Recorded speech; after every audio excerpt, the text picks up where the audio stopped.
this.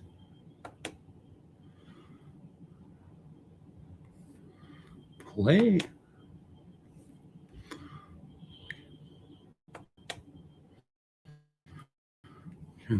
Yeah.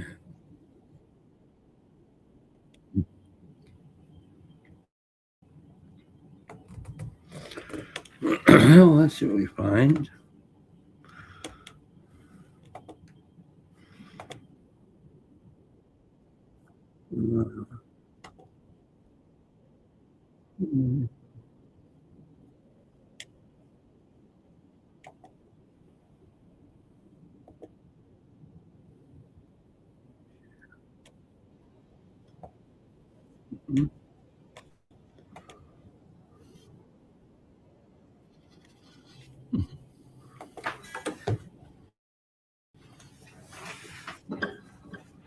All the saints come, take me from the angels above and below.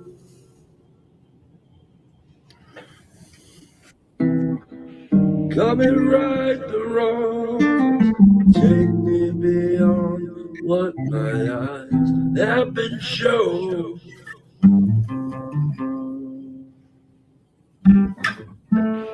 From the time of Job to the time when earth was without form and void.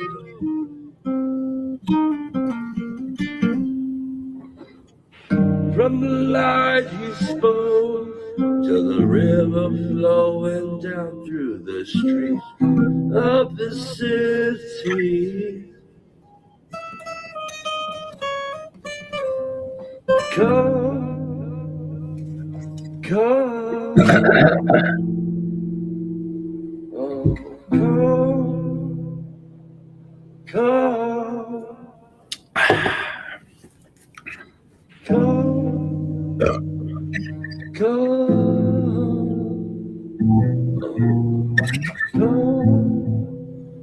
I don't think I'm in tune with the guitar. Come,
Is it working?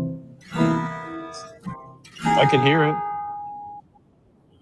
Are they lining up?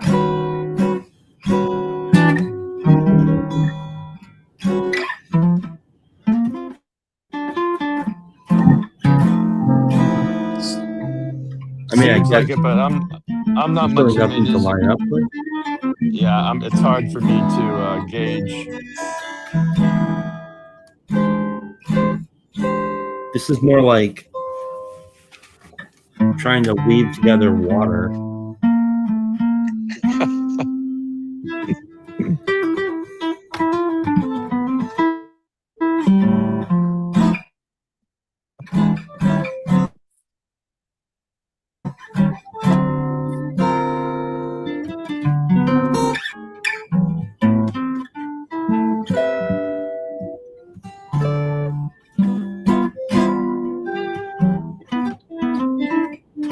Yeah, and I think I'm doing a lagging thing here.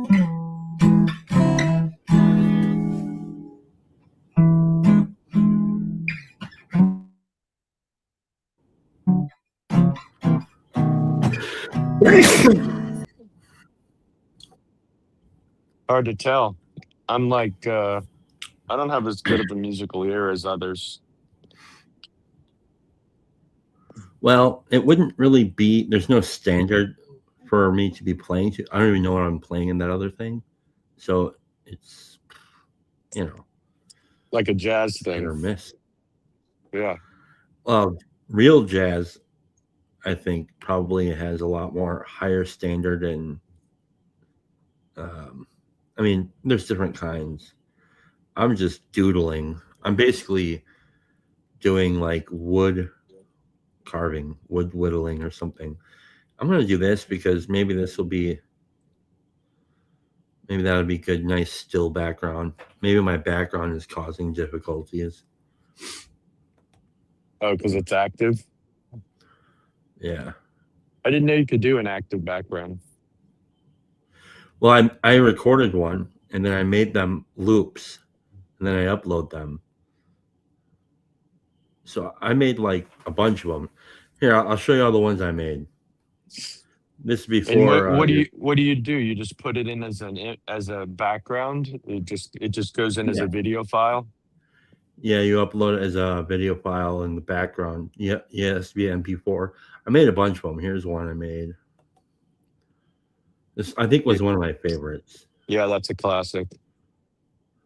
See, I can't even see it. My shit's lagging so bad.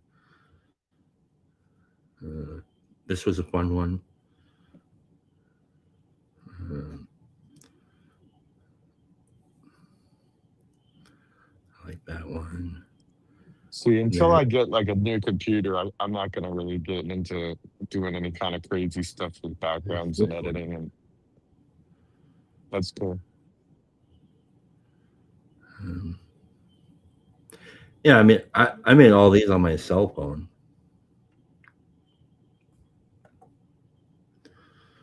This one.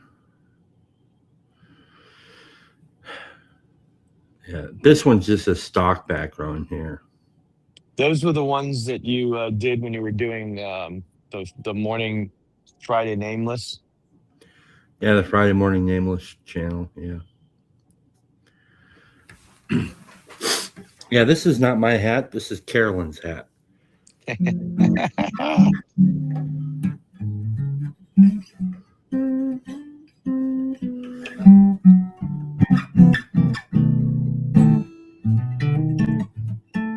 How was your day? It's not bad.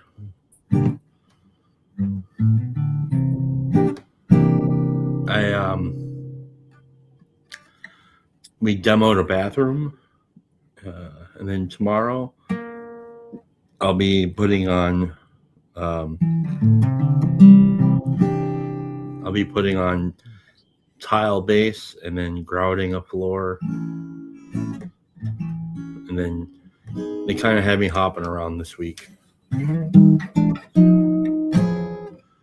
And Are then are you the guy that finishes the project start to finish, or you just do parts of it? I mean, like this one, I help with demo, and I do primarily the tile work.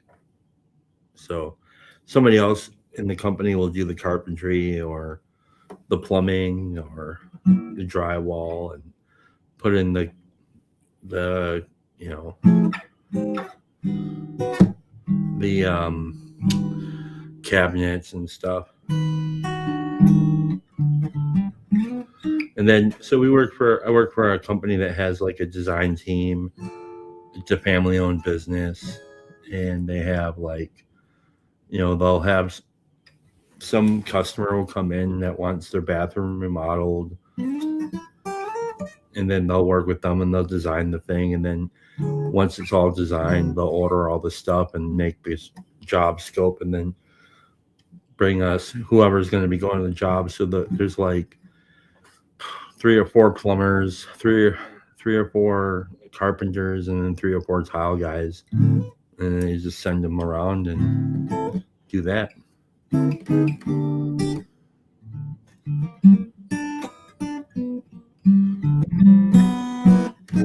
Yeah, these are nice. This one over here is an actual antique. It's an old desk, and so this opens up, folds down, and like, it would be like a work desk. And then this one over here is new. We got that when we moved in. We went over to or went on Facebook Marketplace. A lot of the stuff in the house here is furnished by stuff we got on Facebook Marketplace. Like this table is this is our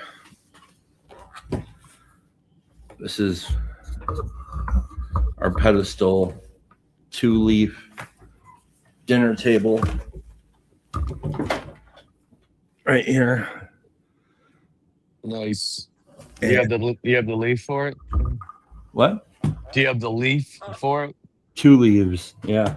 Two Oh, 12-inch nice. leaves, so it opens up like two. Maybe they're 16 inches, so it might open like 32 inches or something.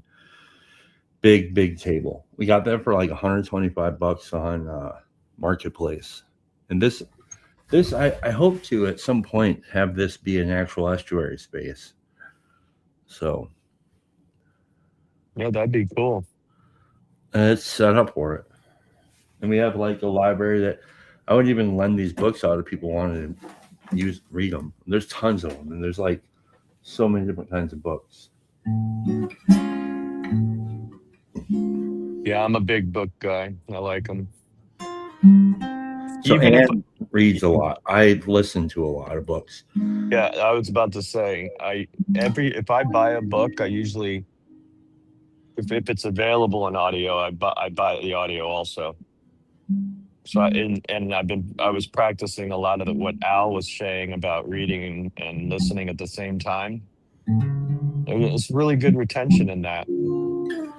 Yeah, I mean, I don't. So when I'm listening to books, I'm only doing it when I'm at work. I Right. don't like sit around. I don't like Yeah. sit around the house here and listen to books. But she reads, so like since last Monday, she read like 5 big ass books, and so she's just like getting out of her head right now, trying to get out of her and kind of hiding the pages. But she's very well read. It's nothing for her to read. Yeah, I had a job where I could devour audiobooks.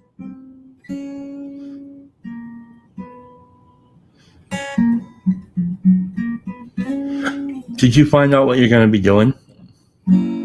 Job wise? Break. Yeah.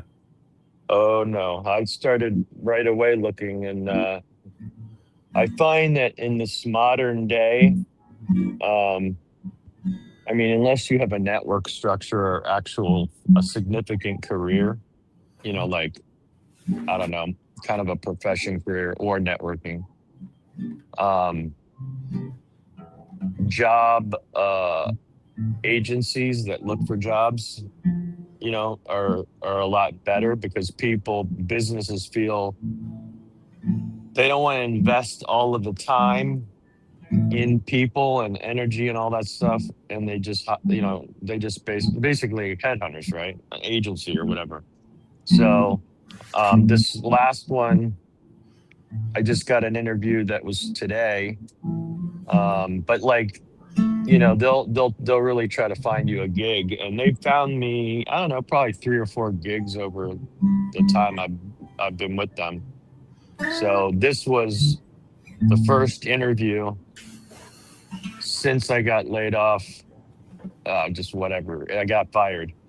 Um, and Yeah, it was within what, a week and a day or something. I got fired on a Saturday, last Saturday. So then this Monday they had a job interview for me, and it did go well. So they like me. They want to onboard me, but we're gonna have to see how it works with the agency and see if they can coordinate it and everything. And it's gonna be like warehouse work, which is always a gamble, just because of my back, and I've tortured my body. So we'll just have to see if I can hang. But I'm you know I got good stock. I mean, I'm yeah. This hat is weird. It's reflecting in the light. It's kind of cool.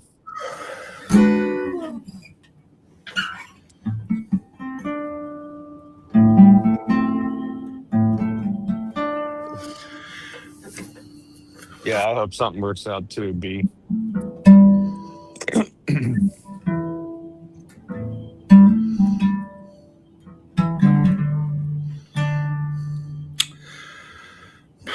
I don't even know why I honestly came on here. I would, um, yeah, I don't know. I started writing a little bit more this morning on the new story I'm working on. And you said it's not detective; it's something else, right? What's the The prompt? prompt for the next one, I think, is something like vacation or something like that. Um, so yeah, I have something I'm kind of chewing on right now, it's trying to find its place. I mean, that's kind of what the other one did too. Like I had an initial idea, and then as I started writing it, changed into something completely different. So I had a weird dream. Let's see, I had 2 dreams back to back, and I hadn't had dreams in, I can't even remember how many years it's been. And I woke up, and I know that if I ever do have a dream, I usually lose it by the morning. So I woke up in the middle of the night or whatever, and it was like such a vivid dream, like so many details that I could remember. So I quickly hit audio record and just tried to record the whole thing as best I could, but I was remembering it in pieces, so I had to kind of. So I don't know. One day I'll go back and look at it and see if there's anything worth. But I don't write. I'm not a writer, and formulating a structure, a climax, that sort of thing. It's not really.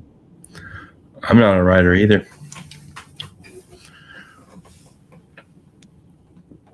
Well, you at least can put a story together, even if you get help with it. Well, what I find is, in my instance, and often got times. I mean, there's different ways to do it. For me, like I have ideas, like initial sparks.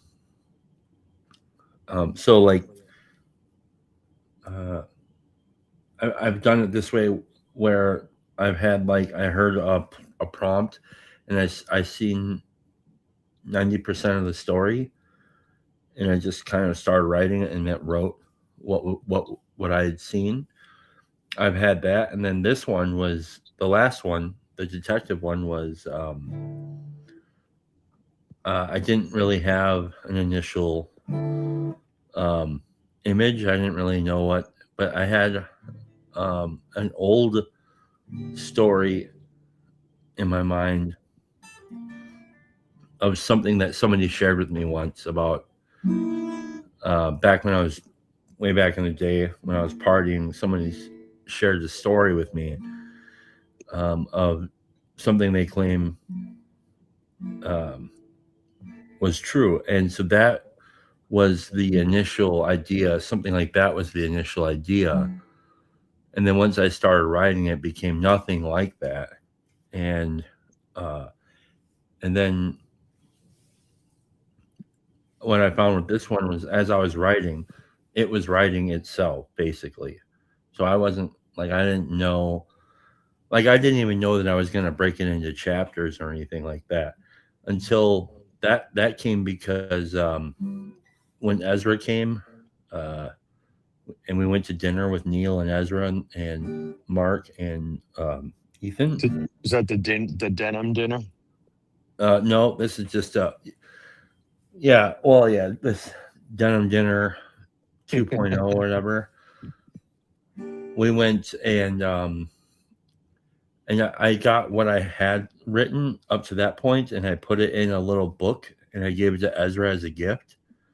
It wasn't complete yet, but as a joke, I made it into this kind of book, and I put it into chapters. And then after that, I was like, wow, that's actually kind of interesting. It would be cool if I left it this way in chapters. And because I mean, it's only 20 pages or something. So that's kind of helped shape the story too a little bit. And um, I didn't That really is have what's that? that's the neat part about story writing. Mhm. Like authors, like I haven't read many fiction books as much per se.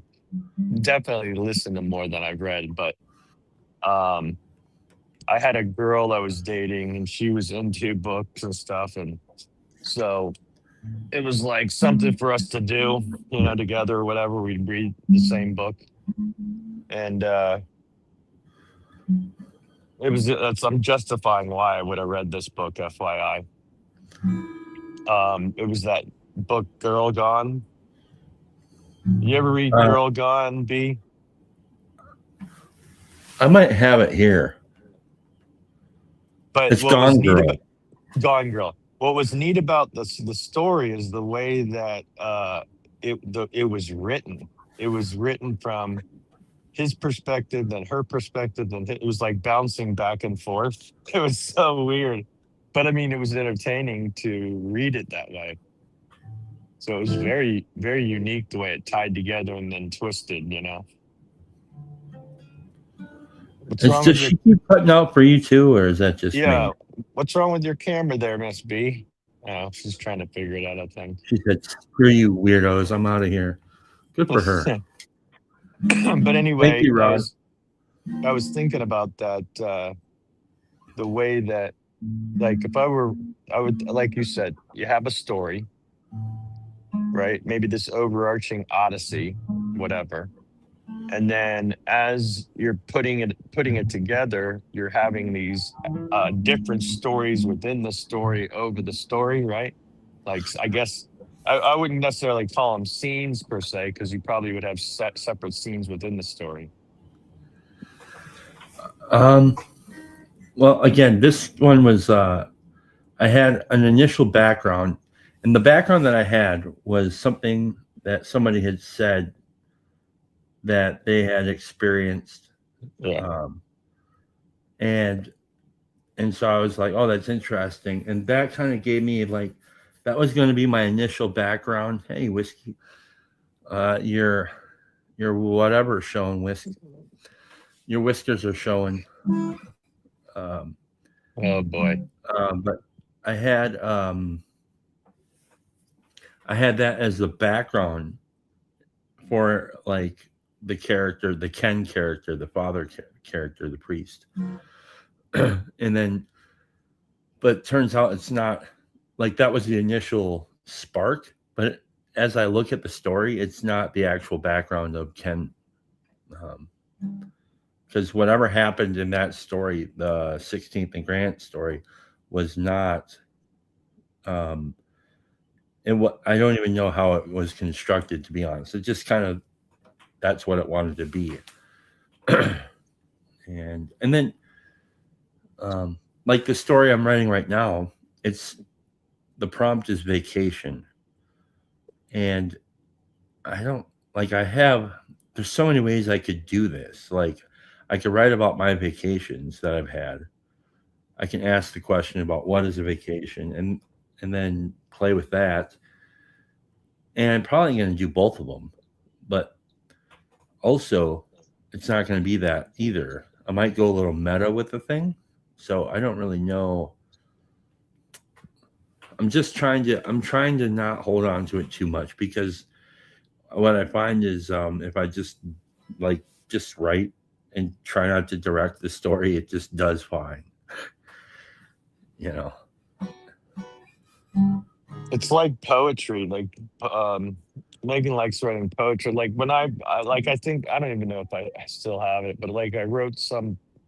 I guess it was a poem, but it was just like this repetition. Like it started out, like basically like the hole that I had, or the lack of like feeling like I didn't have a good life type thing.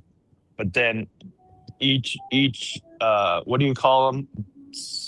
Bars, sonata, whatever. The each segment was, you know, an event that was really unbelievable that most people would like be like, that's so cool that you did that.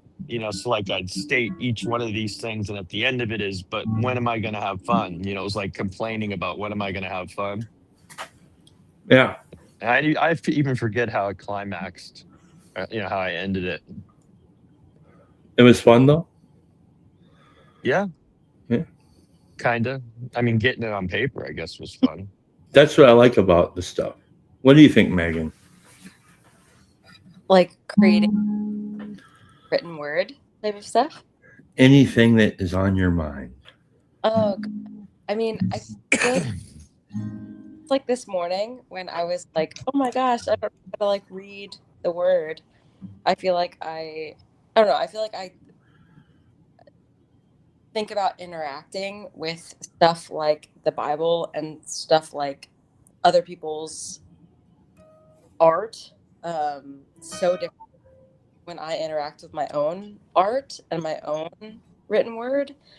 And so it's like I don't know. I don't feel like I ever could like I don't think I could go I mean okay, I think I'm like creative enough like if someone gives me a prompt, I could like do something with it.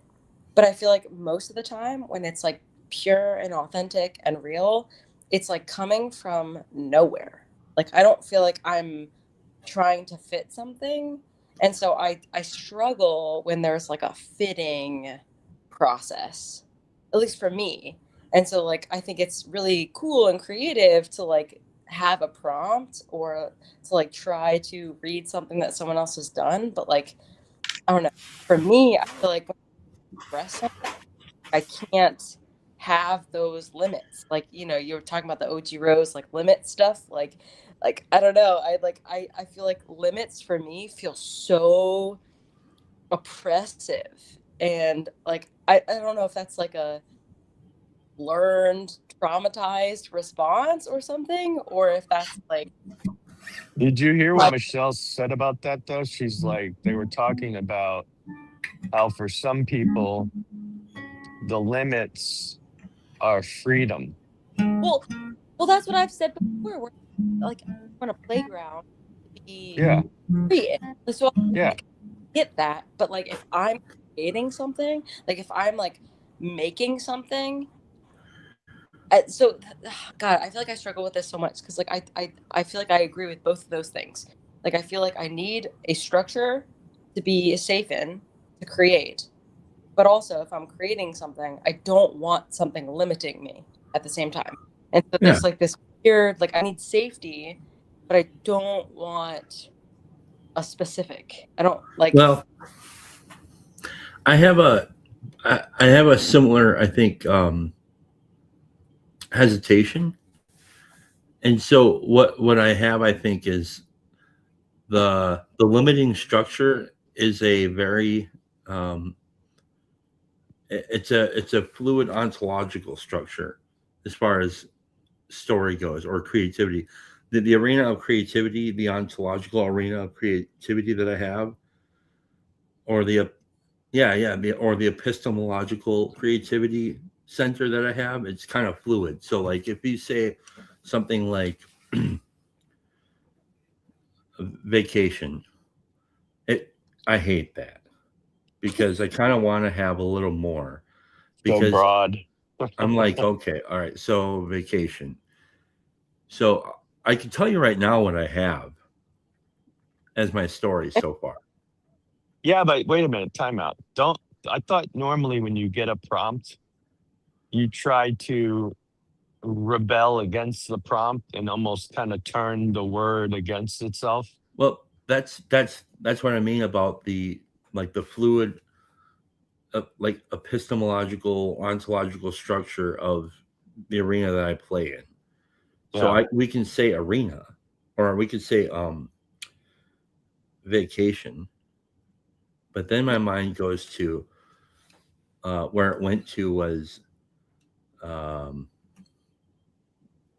right now I have a few people in a writers group in my story, and their prompt is vacation, and um, but that's only kind of a side story in my story. My story is actually going seems to be about the spirit of friendship, Mm. but I like it's still using this idea of vacation as like a kind of like a like a some sort of a Like a jump pivot off back point. or a pivot back to place. um, but that's how I like to do prompts. It's like that's why I like a prompt. Now, if I have to write a story for myself, like from with no prompt, I will go insane. But I can do poetry. I love poetry. Poetry, I don't even have to think about. It's Yeah, me too. Yeah. that's just something that I can just lay down in and kind of chill. That is the chillest place for me is poetry.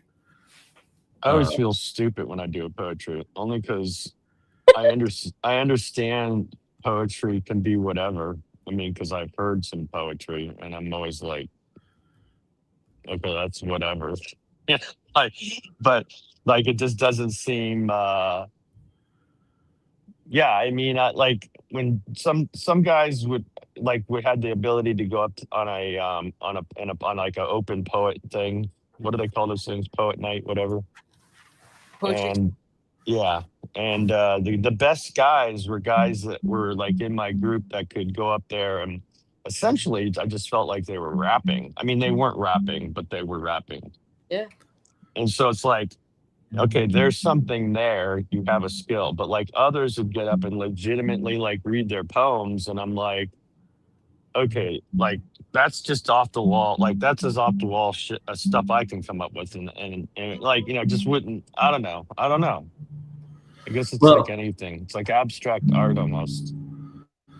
well, I don't know. I think what might be happening, what could happen sometimes, the things that block people up from pursuing their creative wells in that way, whether it's writing, poetry, or whatever the thing is they often think that there must be some sort of um, fruit on the other side of it, and then their concern is what to do with the fruit before Mm. the fruit has even come into being.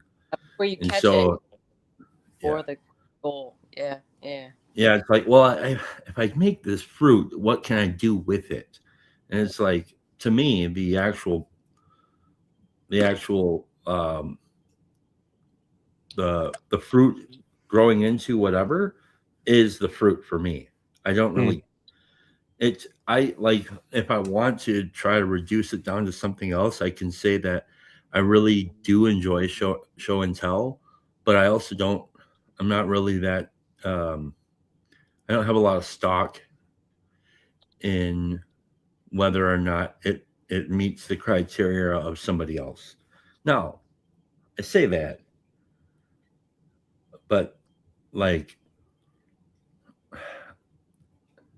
when somebody says a thing is good, I wonder if they're telling the truth sometimes. But then I think, well, enough of these people have said they really like this story, so there is something to it that's good. Now, here's the problem with an insane farmer. He, now he doesn't know what to do with fruit. Yeah. Now he's trying to wonder what he's going to do with the fruit. And so, like, I have to not really think much about that part. What I have to remember is the fruit growing is the great thing. That's the joy. Um, so, yeah, the poetry is that to me because, I mean, I just the other day I read poetry from like the last 5 years, and um, none of that stuff was stuff I ever thought anybody was going to hear or read. You know, and so like it was. Those are kind of cathartic um, oasis, creative oasis for me to sit and write those things and to kind of secretly know like, well, that song's kind of beautiful or that feels really nice to put that on paper. I don't know where that thought came from or how that, but I really, and then I can kind of thank God that he's made these things possible. And what was really interesting the other day reading those things back was a revelation to me because some of those were not meant to be read for a long time. And it was like, oh, it was yeah, so that was really nice. But the story, so here's the thing. Here's what I found. Now that I'm writing, like trying to write for the zine or whatever, I want to make sure that Matt is happy. Number one, Skank's got to be happy because it's his zine. So I want him to like it. Also, that means I want whoever's going to read it to like it. So now now it has entered the thing of like, now this has to be, now I'm prejudging it as it's going down the paper a little bit. And that could be hard on me a little bit. It can slow the thing down. But I have to remember at the end of the day, I'm not a writer, I'm a tile setter. It doesn't matter.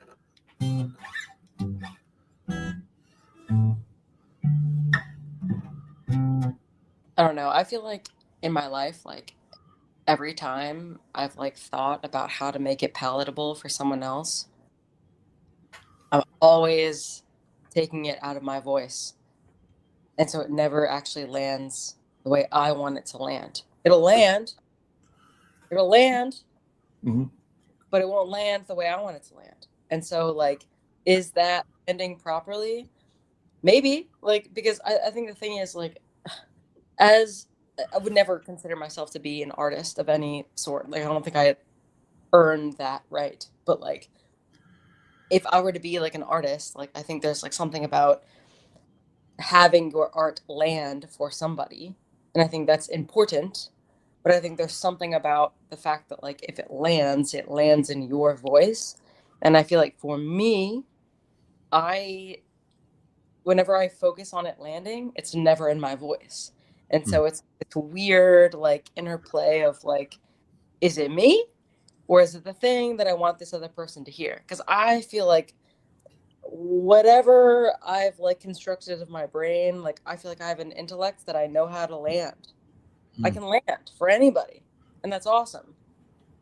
If I don't want to be genuine. And so that's the whole, like, trying to be myself thing is, like, can I land as myself and can I see how that lands genuinely? And it's like, that's like super hard when you're trying to express yourself and be heard. Like, I don't know, that for me, that's super hard as like an artist or whatever. Yeah, it's interesting because I don't know what kind of voice I'm supposed to have. Well, right, exactly. Like you have that question.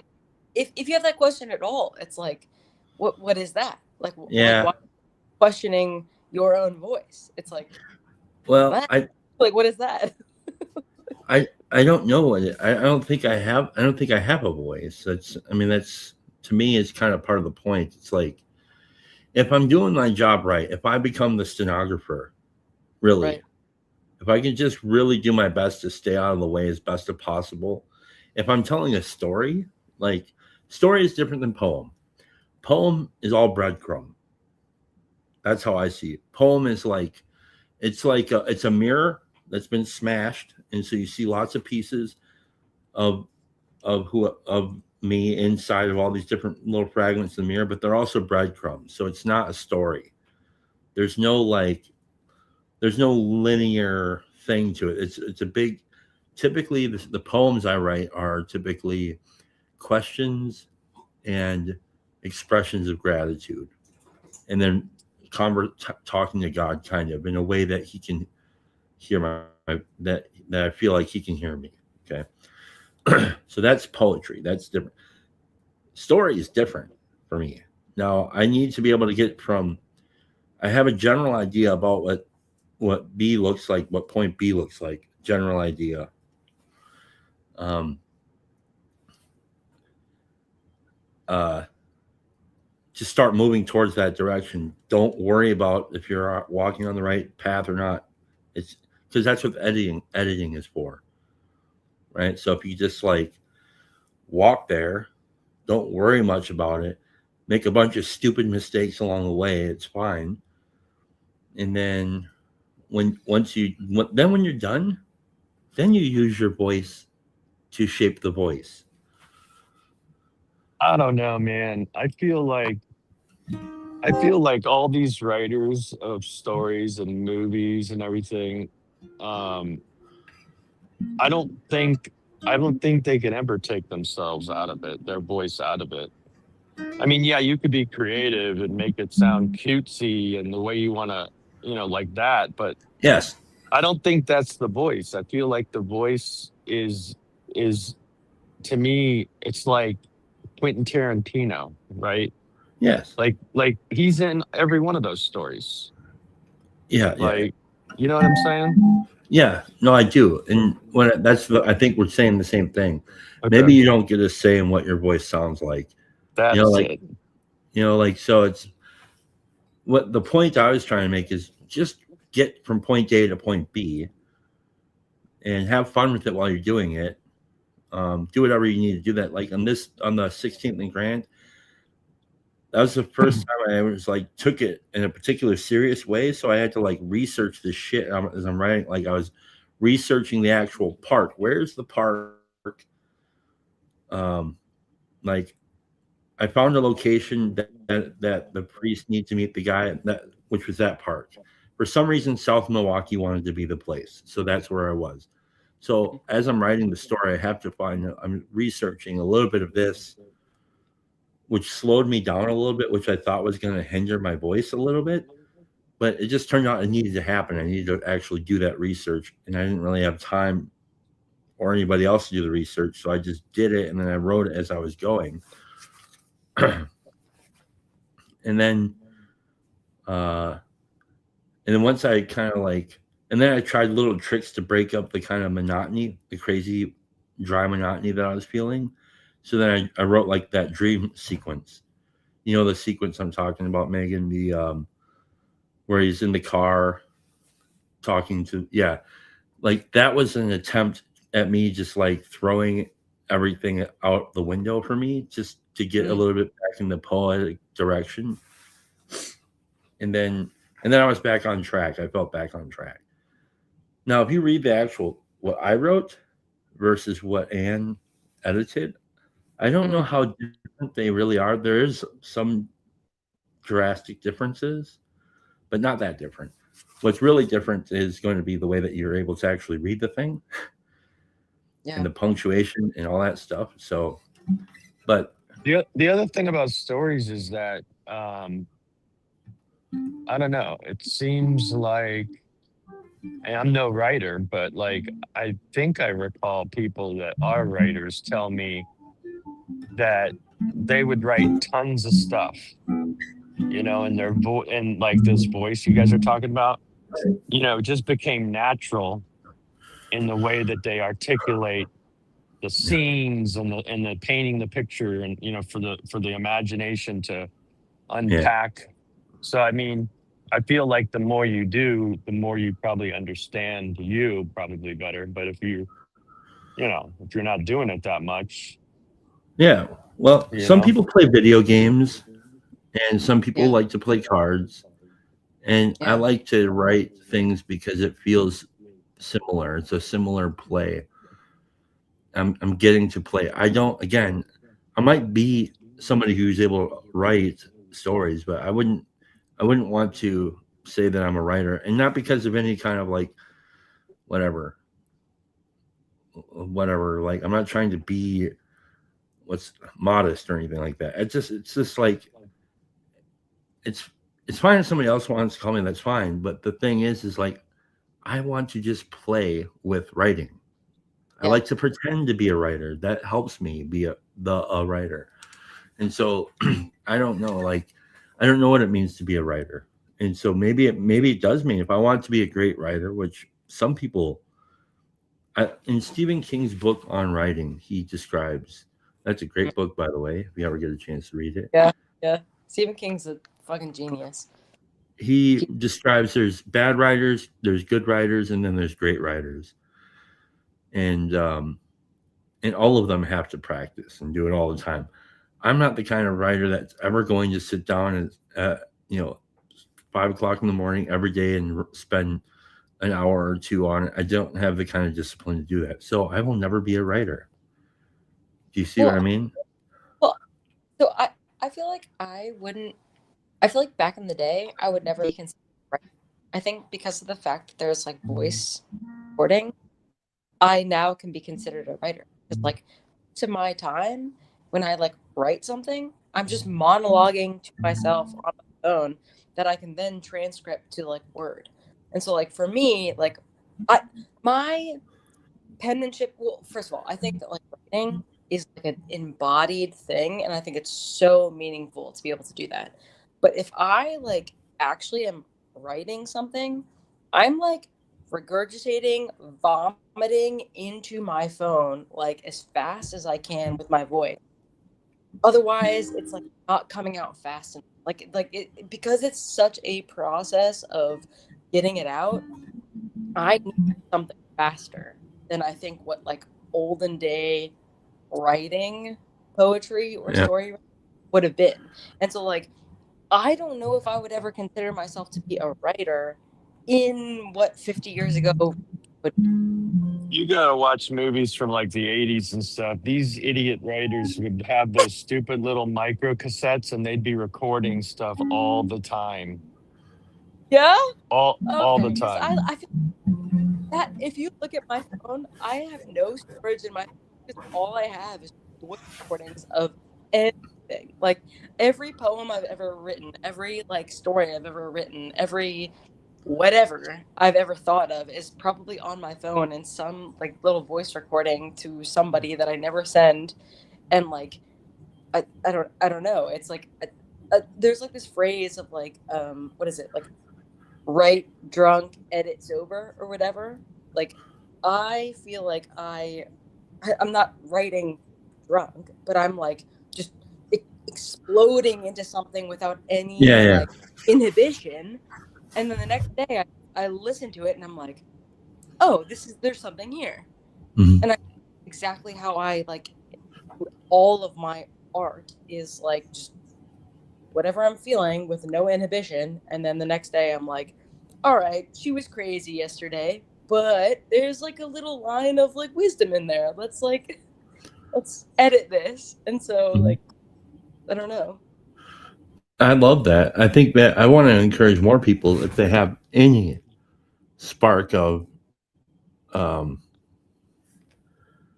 desire for to tap into even a tenth of what you're talking about, that they should just do it, and for no other reason than just to like marvel at the fact that God gave you a brain Yeah. Like so because many people didn't know how to write and read.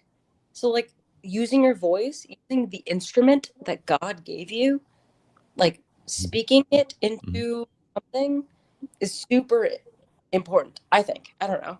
Well, that's what's neat about the like just being able to live stream randomly.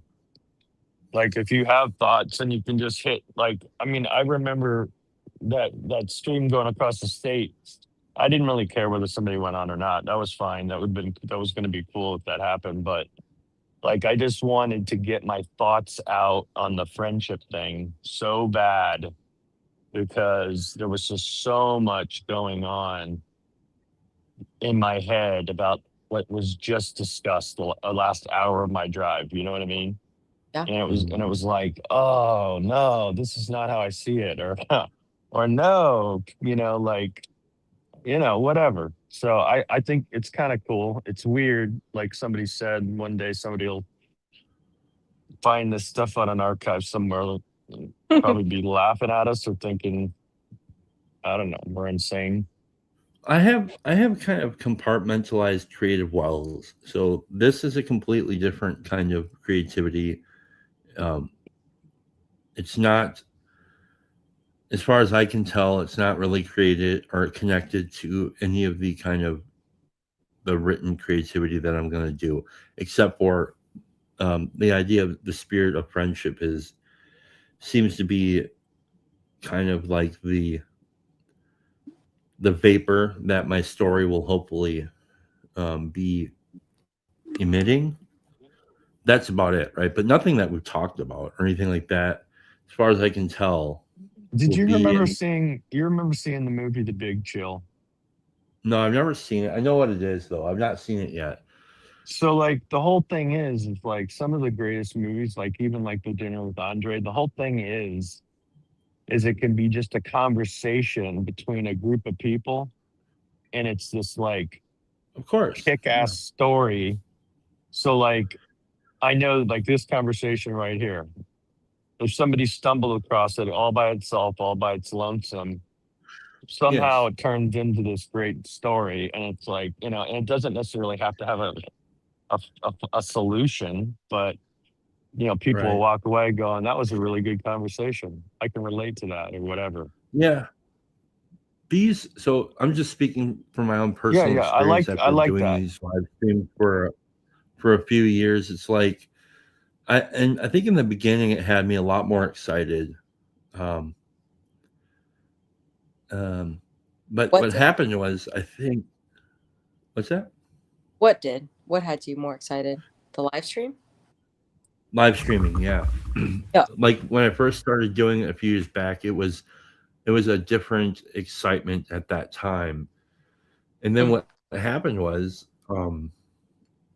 it kind of feels like this sometimes can be kind of like if you have it's kind of like if you have a faucet that won't completely shut off, and so you have like a constant drip out of your kitchen sink, and then you go to look at your water bill and you're like, holy shit, what did this was very expensive, because I'm leaking water constantly. And so what I found was it took a lot of the creative. So if you listen to like the poetry that I was reading a few days ago, that was like that was written, most of which was written at a time where I was not doing any live streaming. Mm.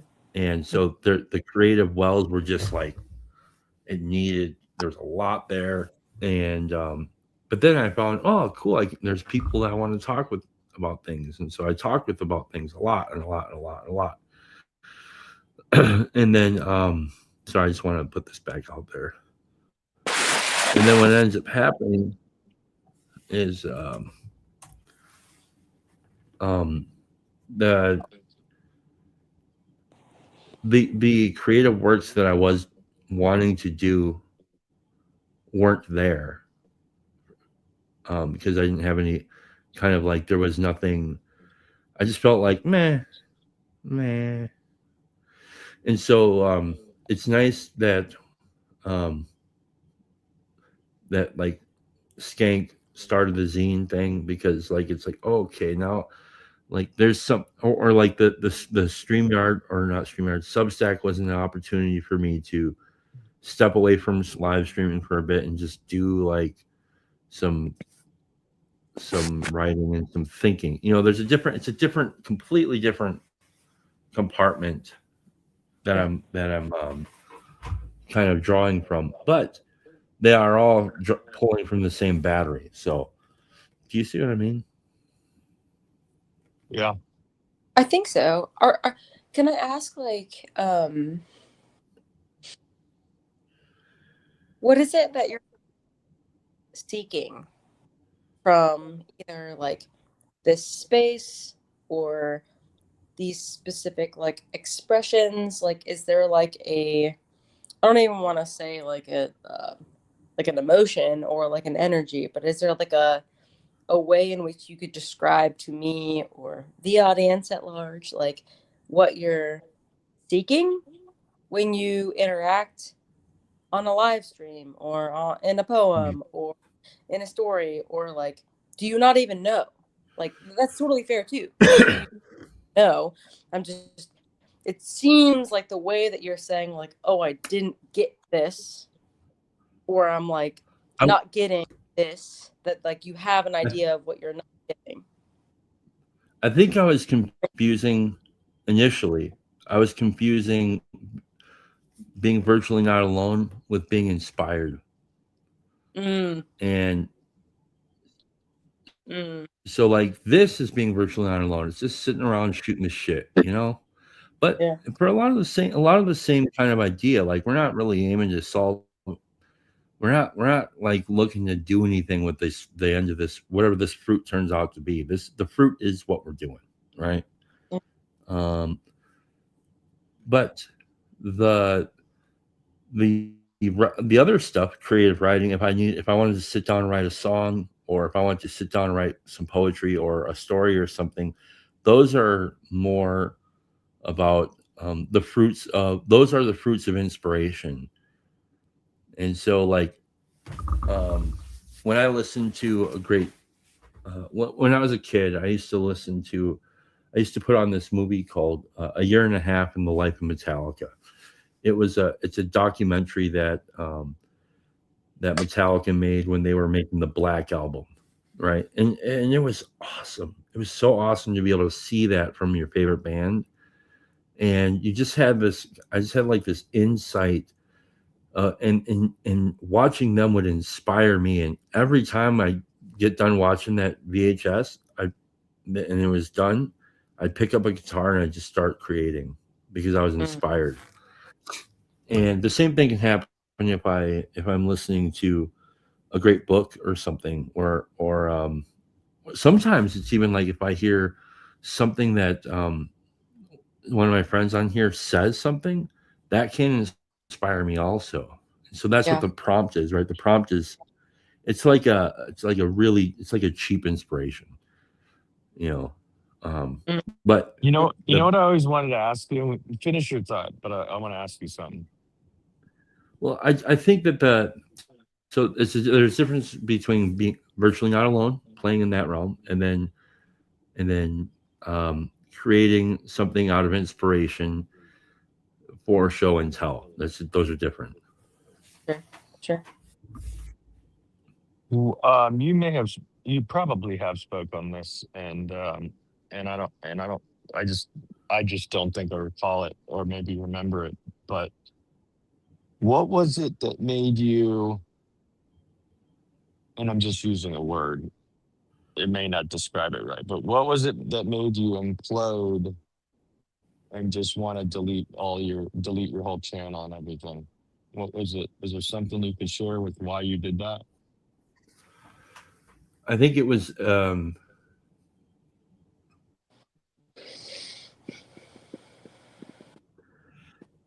it's part of that confusion. I think of confusing the virtually not alone with the inspiration, being inspired to create.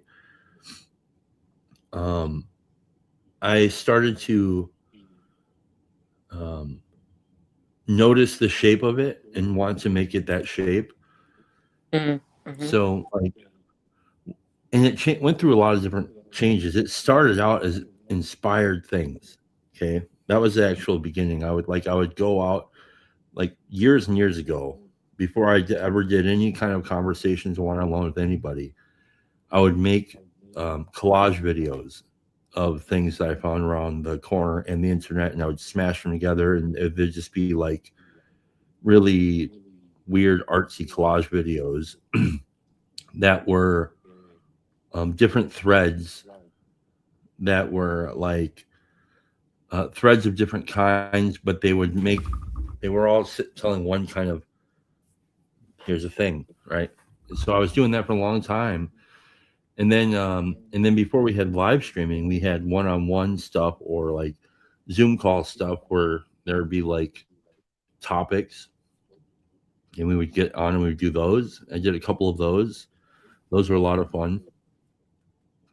And then PBK put this thing out there saying, it'd be kind of cool if somebody else started doing some randos. And I thought, fuck it, I'll do it. And I started randoing a bunch of people. And I really like to do that because it was giving there was the telos of that was I can help people tell their story. I can contribute to helping Paul if I can. And then it just started getting I started to take it too seriously, I think. And so when I say I noticed the shape of it and tried to make it that shape, that's what I mean. And then um, there is there is an addictive quality. Um, So like attention? it's the idea.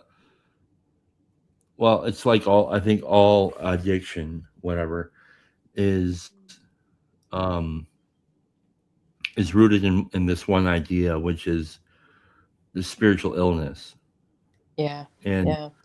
and what the spiritual illness actually looks like is me when I start to get separated from God and separated from my fellows. And then I think that something else out there is going to fill that void and become the new power, right? And so I kept having in the back of my mind this idea of you can't serve two masters. You can't serve two masters. It just kind of was always there. And then I just kind of fucking had enough. I got fed up with YouTube in general, and like I've just seen so much crazy whacked out shit that and I wasn't like I still have never seen the Charlie Kirk video. I don't watch that shit. But Mm. just knowing it's there and hearing all the chatter and hearing all the fucking insane shit that was out there, I was just like I felt like every time I thought I should just delete this shit, something inside me would say, "No, you can't do it. You can't. Don't let it go. Don't let it go. Don't let it go." And I'm like, "No, you fucker. You're fucking going, dude, because Yeah. You don't want me to let you go."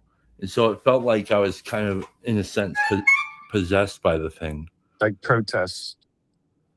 What's Yeah, that? it's like a protest kind of internal. No, like it was a sacrifice in a sense. It needed to be Yeah. killed. It's Hmm. crazy. Probably, let me put it this way. I would say 10% of my YouTube viewing is stuff that isn't TLC. And of that stuff that isn't TLC, it's usually still pertaining to theology or philosophy or something that's still within the realm of this anyway. But by and large, I mean, like Luke says, he only watches TLC. Like I think that like it's like you're choosing your room, kind of like you're choosing your friends. It's like if you don't get sucked into looking at the algorithm pop-ups videos that they think that they want to suggest to you, you're like if you're scrolling, like what I'm saying? Yeah. Then that's why like the TLC.net thing's kind of cool.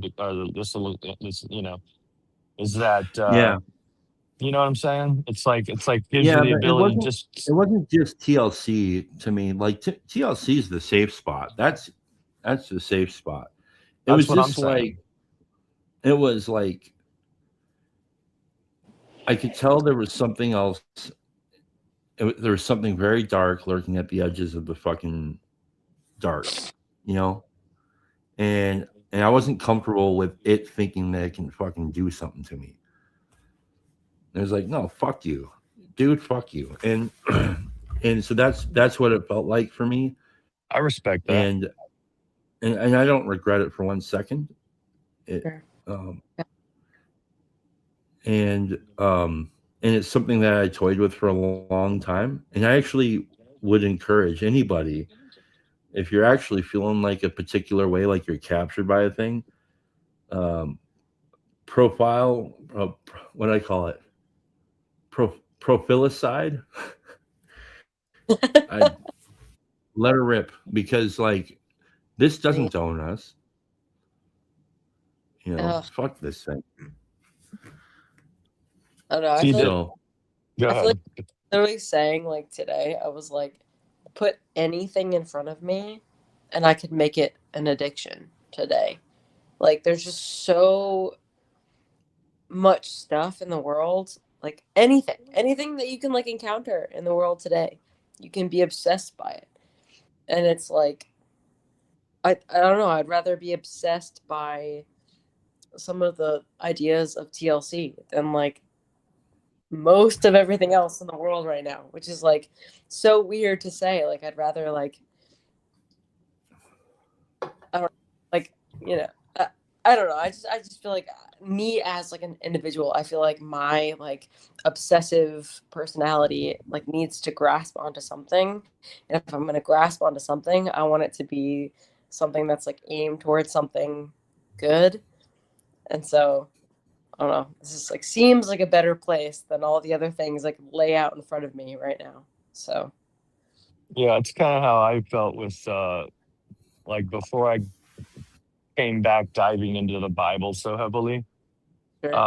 I realized I was investing in a job, in uh not just a job. It was a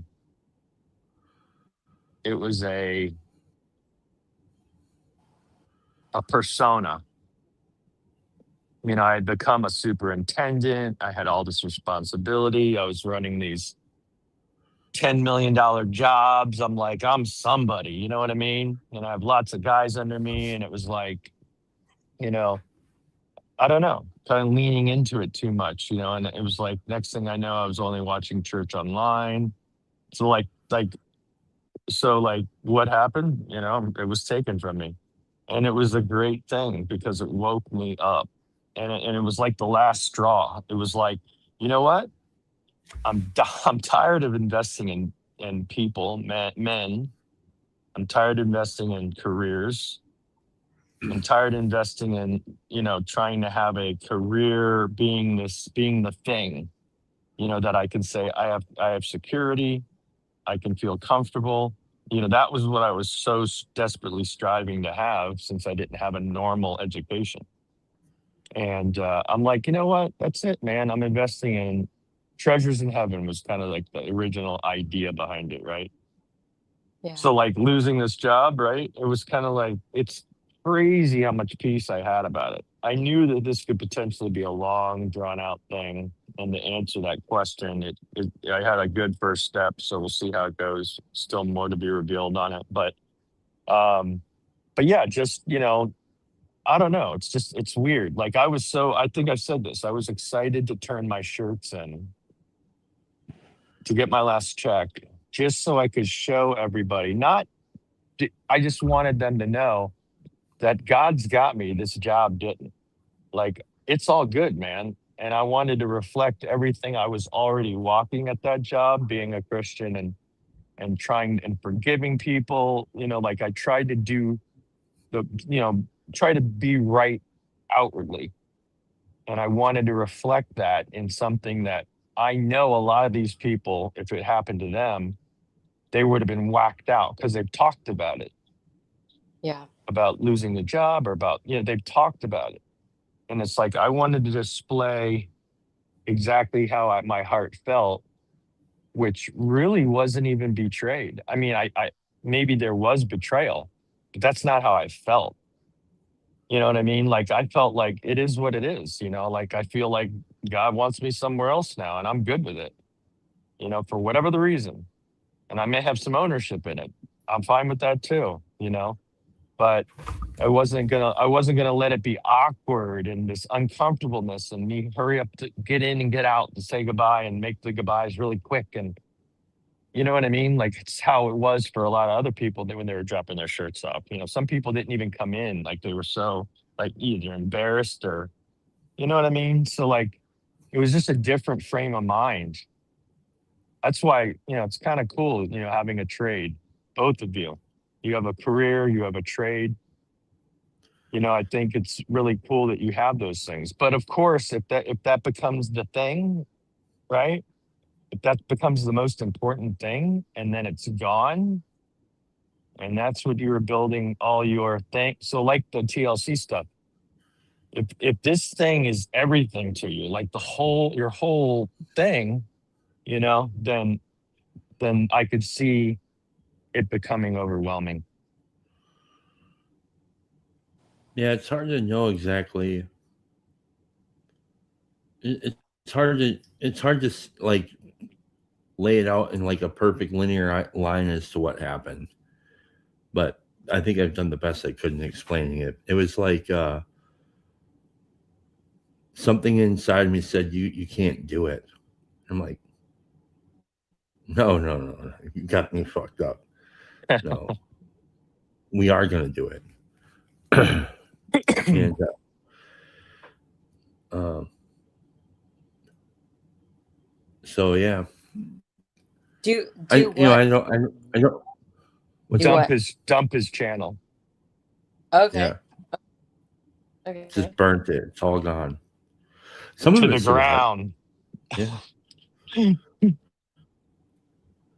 Um, it was an immediate relief. I don't know why exactly. Do you And do you then all do you also think though a little bit of it, if you had to do it over again? Again, don't I'm not talking about the emotion, what you had to do. I get it.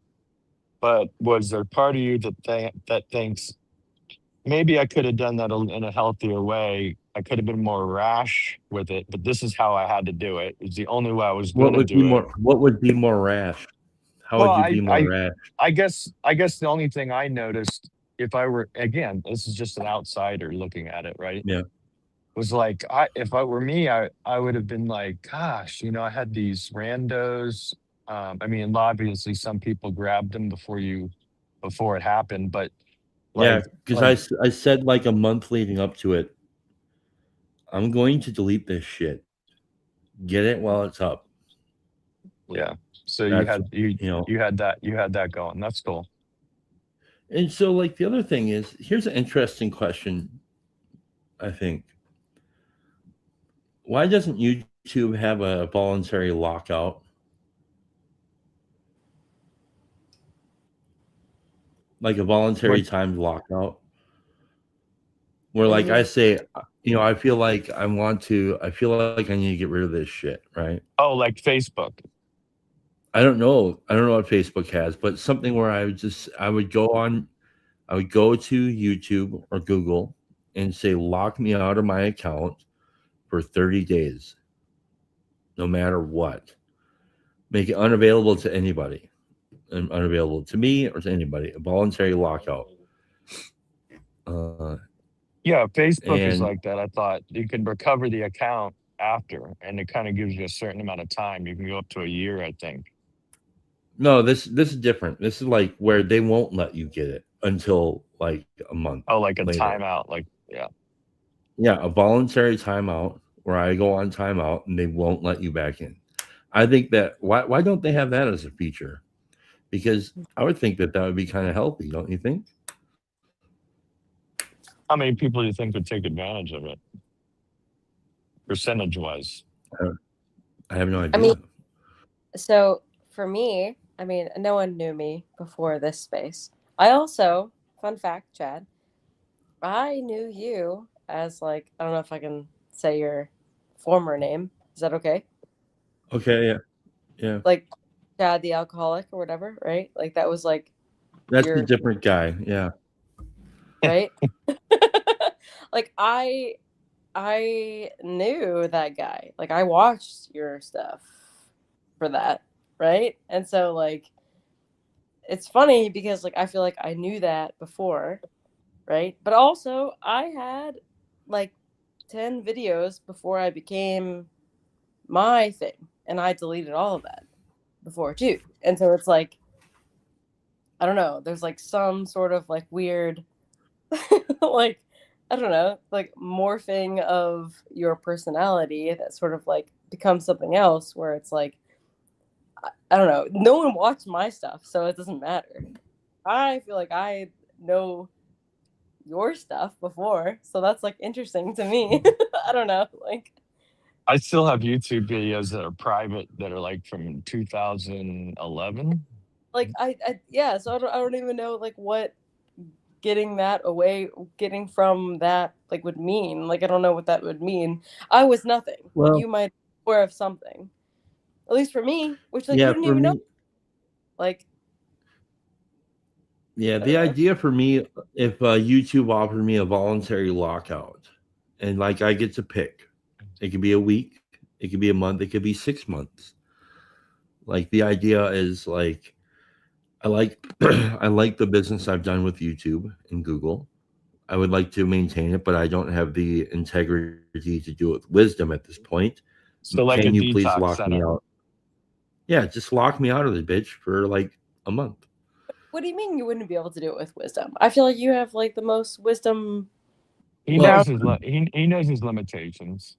what I'm saying but is that's like, wisdom. I don't know. I feel Yeah, like wisdom is.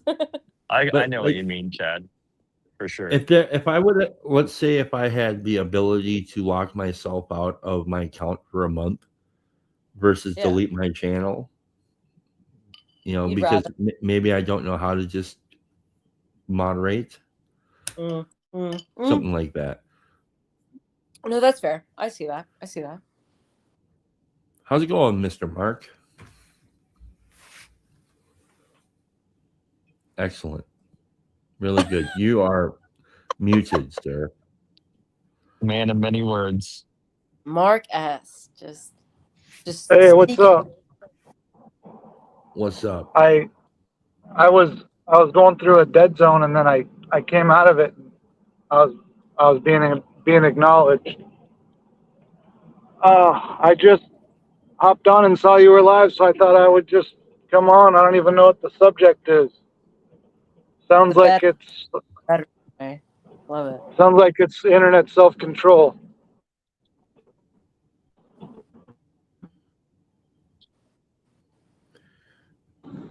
Yes, kind of. Yeah. That was one of the topics. The other one was Um, just creativity. you know what I thought about is the quote, "You can only have two grandmas." I feel like you can only have two social medias. Mm. Like like I quit Twitter completely, and then Instagram. I have an account, but it's I can only get on my computer, so I look at it like a couple times a week. And then I have a Facebook where I just basically hate scroll a little bit, and then I never post on there. And then YouTube is like my main social media, and then I have a Substack which I follow like 20 people, or maybe less. And I actually read like two people. And yeah, this is very interesting, isn't it? My social media. Thank you for letting me talk about that. Um, Yeah. No, but yeah, it's like, I think that's healthy. yeah, I mean, pick one or two and make that the deal, I guess. but Same. it's like there were years I was trying to quit Facebook, and then what I did, I was like, well, I still am gonna have it so I can stalk people every now and then, but I'm not gonna post. So that's how I use it. Like I never post on there. But Twitter was very addictive, and then once I quit it, it feels great to be off, and I haven't really been tempted to re-enter, But it's been awesome being off there. That was such a that was such a drain of my emotions, you know. But anyhow, so you, I have nothing to say right now. Okay. Yeah, no, I've never been on Twitter. I deleted Facebook years ago, and I just use YouTube and Substack. Um, but yeah, so that's my personal thing on that because I don't even want to know what it's like to be on Twitter because again, I don't have the wisdom to play on.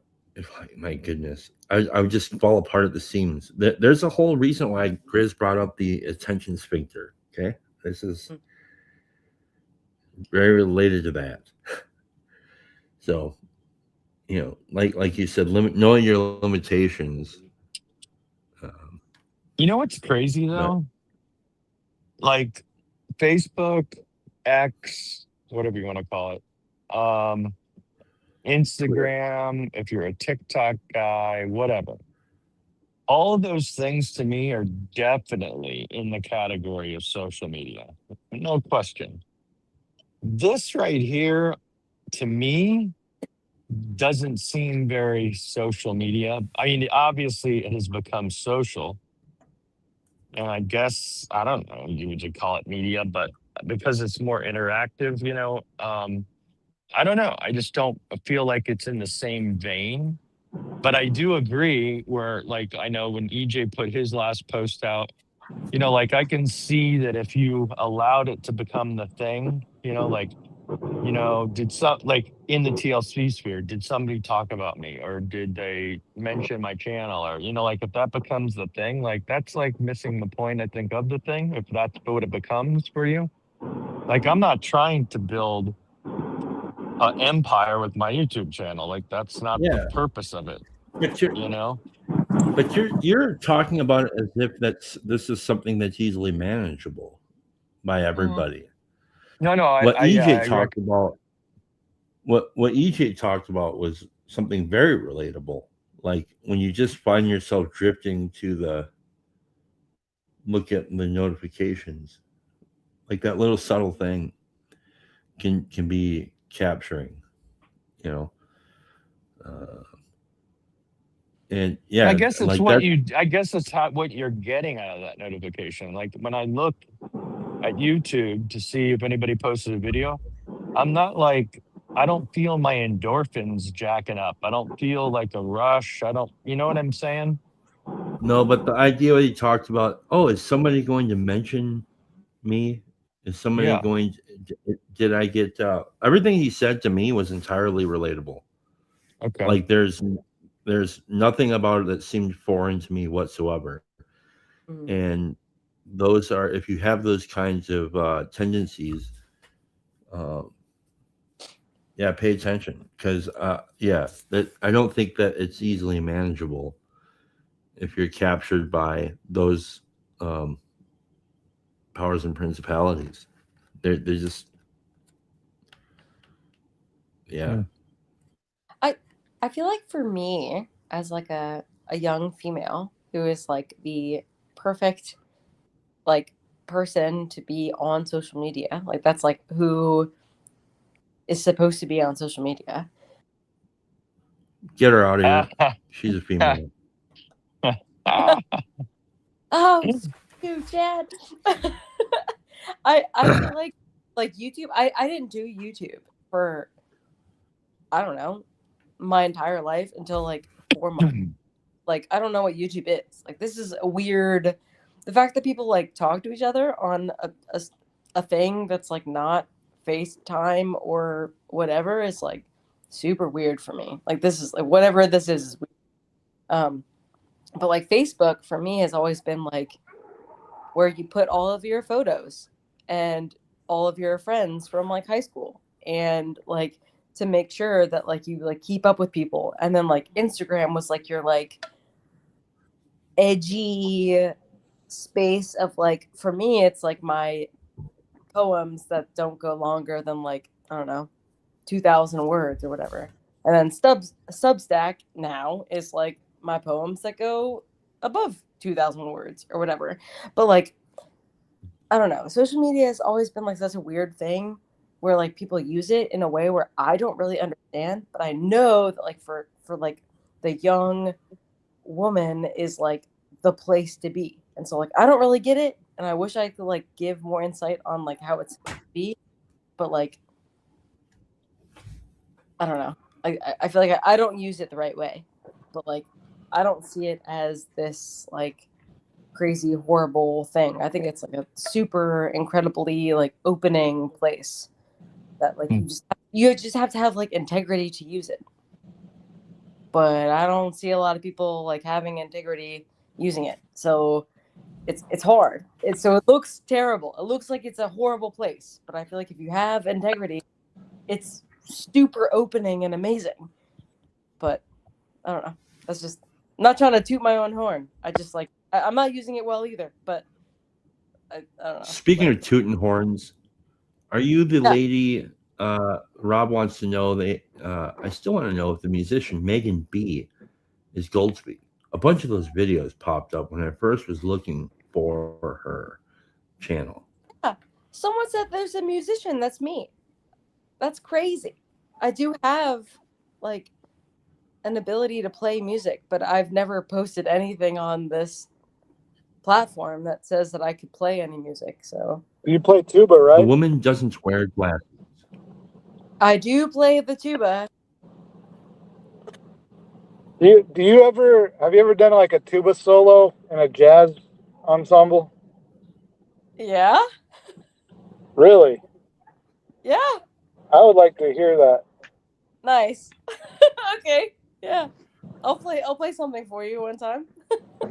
I want to put it out there right now that I think that I really mean this. At some point, we need to figure out how to make a record with the different people that seem to be Yeah. liking our fellowship together. I would love to make a record. I think it would be really awesome, and especially if it was like original music. The hard part is the having the right hard software. I don't have no software, so I don't know how to participate. What if you did? What if you trusted? What if you guys? Because you guys have. I think I'm trying to because I don't know music talk. You guys have a certain beat, right? Like a certain tempo that you guys could stick to, right? And then make your own music, and then like McMo mix it all together. Yeah, there's ways of doing it. There's ways of doing that. I know, like you said, I'm sure there's software though that doesn't have lag issues from doing stuff like this. But I get why you wanted to be in the room with Ezra. Yeah, but like I want to make a record that is recorded, a recorded record, like mixed down, edited. I don't want to make a live record. I want to make like I want to sit in a room with you guys and like talk about the concept of the record, all that stuff, and just like that would be so cool. Yeah, But- let's pick a location in the United States and let's meet up and we get a week. What is it? What happens when like Kanye West doesn't he like go outside of the world and just like say no one else like listens to this and then he makes crazy shit for like a week? Come on, you know, Chad, you know, like he makes up crazy stuff in like a room by himself. That's what we can do for a He week. also went insane, so I don't know that much. I'm not saying that wouldn't happen. I'm just saying we'd make a great record. That's all I'm saying. B, do you only play tuba or what's your other instruments? I guess Trumpet? trombone, trumpet. I sing. I can play piano a little bit, Okay. but I Yeah. think like singing and tuba is probably like the big two for me. And Have you you ever sang- played like conjunta music? Like, Yeah. Yeah. I sang jazz most of college, so that's like the main music theory of my voice. But Well, Mark, do you have Cubase? do I have what? You have a recording software? Yeah, I've got Ableton. Oh man, we could do it if we really wanted to make a record, and I think it would be a cool record. We So could do cool. it. I mean, We just have You to could surrender. literally pass your parts along to each other as they're mixed in. you something know, like that.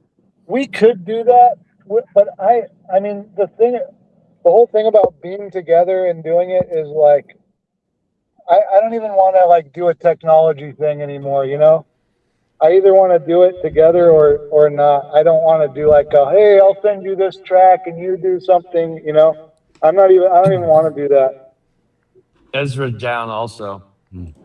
unless somebody could play pedal steel guitar. Then I got some tracks I would like you to fill in. Nice. But I mean, there's I don't I know could put anybody that plays pedal steel. Yeah, I could. They're expensive. Mm-hmm. Yeah, That's why. Yeah, But they're awesome. yeah. And for somebody to really play it, it's not just like like somebody could just pick up a bass. You got to really know how to play that thing. It's a weird instrument. a bass.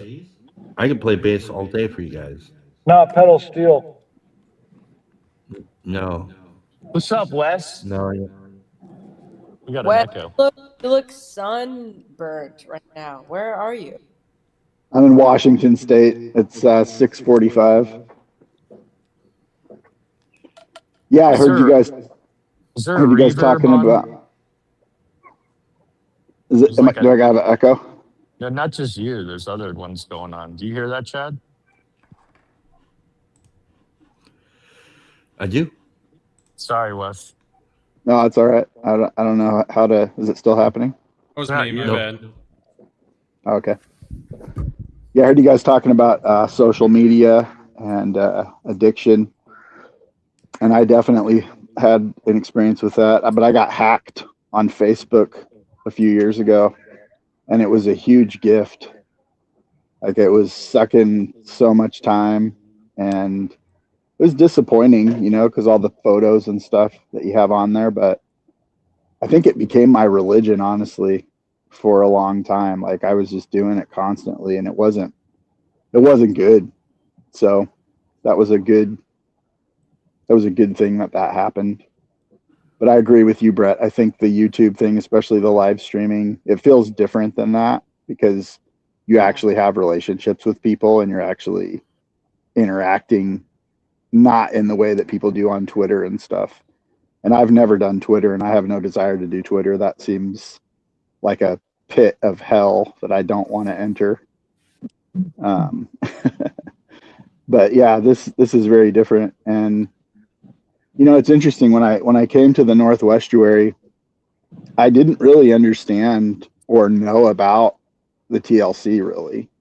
I had only seen like a few videos. I didn't know that you guys all knew each other and stuff. So it was really an interesting experience going to that event, and like you guys all knew each other already and like had these connections even though you didn't live near each other or anything. I mean, some of you do, but yeah, it's just been it's amazing what the technology that we have enables people to do. It just still kind of blows my mind. Yeah. Mm-hmm. Yeah, I feel like I'm sitting across a table with you guys. Like we're around a table. Yeah. You know what? I think this is different than other social media, which I consider it a social media for myself, is that Jaron Lanier, who is like this tech guy from the 90s, he says that the reason social media sucks so bad is because after a while it just comes down to the bottom line of them making money, and it just turns into like just insanity. But I don't think YouTube has figured out how to make money off this yet. So Well, they are making money off of it in one way because we're on YouTube a ton. Yeah, we're on here. Yeah. Somebody says But that we only watch each other, so Somebody says they monetize live streams. Is that true? Probably. I think if There you nothing free. don't pay for premium, they do. But like if you were to post this video right to your live stream playlist, and it's like now it's not live streamed, I think they run commercials as somebody would to watch the replay. I think it's right. Yeah. Well, Yeah. I know there are commercials in Jacob's Probably. live streams. Really? Yeah. They'll Wow. just break in. If you don't have he doesn't have a. I don't know if he has a paid premium account. I don't know if he has a paid premium account. My account is premium, so maybe because I have premium, I don't know. Maybe I paid for the commercials so they don't have to get played. I don't know. I think Either they even way, raised they're their making money. rates recently too, didn't they? Yeah, a little bit. I don't know. I don't pay any attention to anything. Yeah.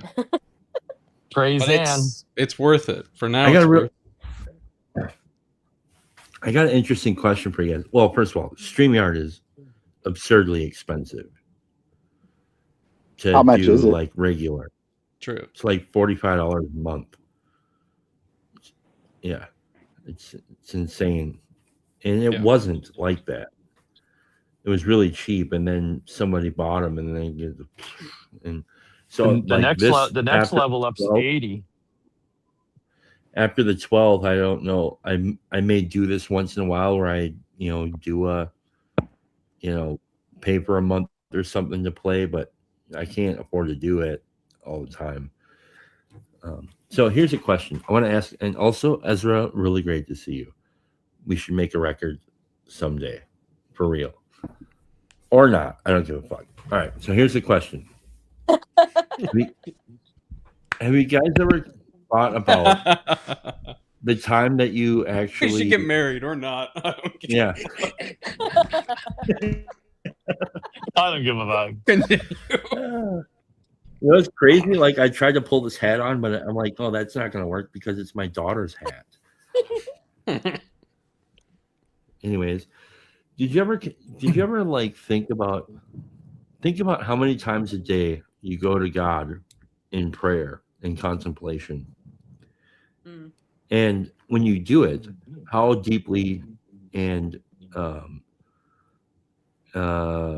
let's say how engaged do you feel connected in that and doing that?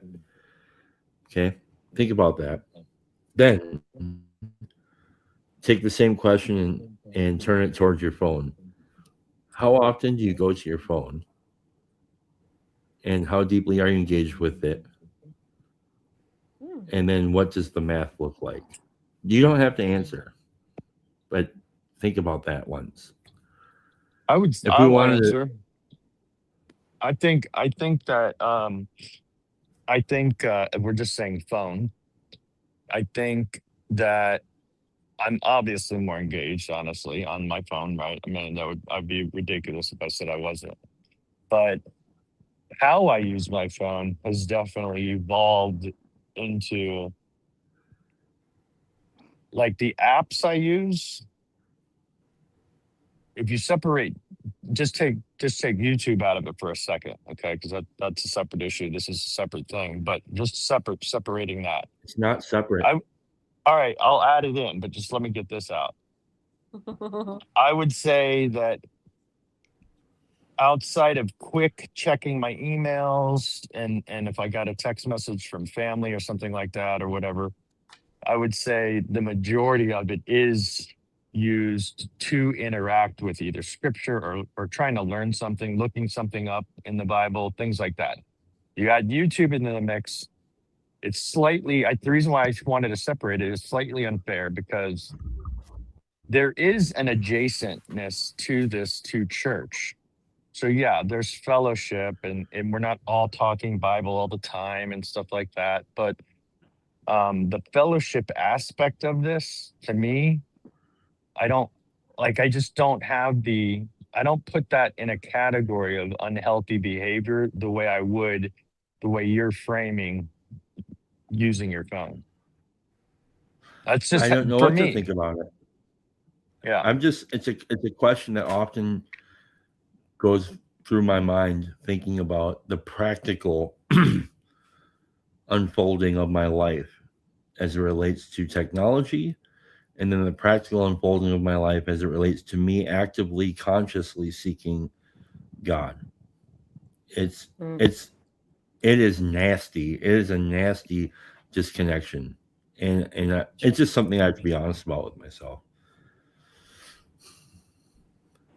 Shut up, Neil. Jeez. No, I think that's a valid thing to think about, Chad, for sure. And I think our society has become very much that I don't think most people think about that most of the time. Yeah. I would say similar to Brett, like most of my phone usage is related to spirituality and looking at content that is along those lines. Um, Hmm. and whether or not that justifies it, I don't know. But um, if you compare the amount of time that I'm on my phone versus praying, definitely the phone wins hands down if you just took at it in sheer like numbers as far as amount of time was concerned. Mhm. So Yeah. And that's like the thing about it is like I want to say it's ubiquitous, but I think it's far more like there's this super dupage that we've convinced ourselves to participate in. And I know it sounds doomy and shit. It's not. I'm not even judging anybody. I'm just saying like this is a question that I can't help but ask myself. And it's like, Whoa. and if I, yeah. So it's just a thing. What do you think, It's Ezra? a there's a fundamental difference in um you know, like using this as a tool versus using this as sheer entertainment, I guess is what I was trying to convey. I get it. Yeah. I have a friend I don't who ever check my phone. Excuse me. He I doesn't have a check his friend phone. Yeah. I have a friend who I've had this conversation about a little bit, and he feels like he watches stuff. It's spiritual, it's related to the faith, but he feels like he watches it. He still is watching it as entertainment, even though you know, it's material that's edifying. But he's like, I still feel like I'm doing it for entertainment, which has been an interesting kind of conversation. How about you, Miss I'm not B? I'm not sure how I feel about that, but yeah. I feel like for me, like since not like working, so like I quit my job like 3 months ago. Um and so I feel like I have been almost away from my phone since that because like everything was attached to my email on my phone, and so like everything was like on my phone all the time. Every ding was like potentially on my phone. And I'm the type of person that when I like enter into a room with like actual people, my phone is never on like my phone is never on like what is it, blast or whatever. Like I don't have like I never hear my phone. Like I don't have a like, right. And so like when I'm not like looking at my phone is not going off. And so like since not working, my phone never like dings me. And so I'm never owned by my phone. But before, when I was like Yeah. looking, I had to with my boss or friends or whatever. I feel like I was like like to a point where I was so obsessed with it, like it was like it like hurt me. Like I like would like if I didn't look at it and I heard it, like it like actually physically hurt me to not have been looking at it when it went off. And so this like time of not being working and not having this like constant ding has been just like such a relief. Yeah. However, I'm still like much involved in like the TLC, and so there's like dings other ways with like my like laptop and stuff, and that's in a good way a ding for me. Like I'm like, oh god, people are like talking, and that's like exciting for me. But like, I don't know, the phone stuff is just, oh god, it's just like such a bad. It feels so terrible. It is a Always being distinction, right? A it career, when your career is attached to your phone, because I've had that. because I would be because I worked for like universities in my area, like UNC and Duke in the like the North Carolina area. Like I was like attached to their like email systems, and so like if I didn't respond within like 15 minutes, I was like not doing my job. And so like everything I did was like within a very short time period. And so like even text messages about these emails were just like immediate. Everything was like so relevant, even if it was not relevant at all. And so like I just like didn't learn how to engage with things healthily. And so I don't know, like my phone just became something so unhealthy for me. And that wasn't even like I never was on Twitter. I was never on Instagram. I like barely used Facebook. And so like my job became something that was unhealthy when it came to like the social media sphere for me. Like the phone became just like so toxic for me. And so I don't know.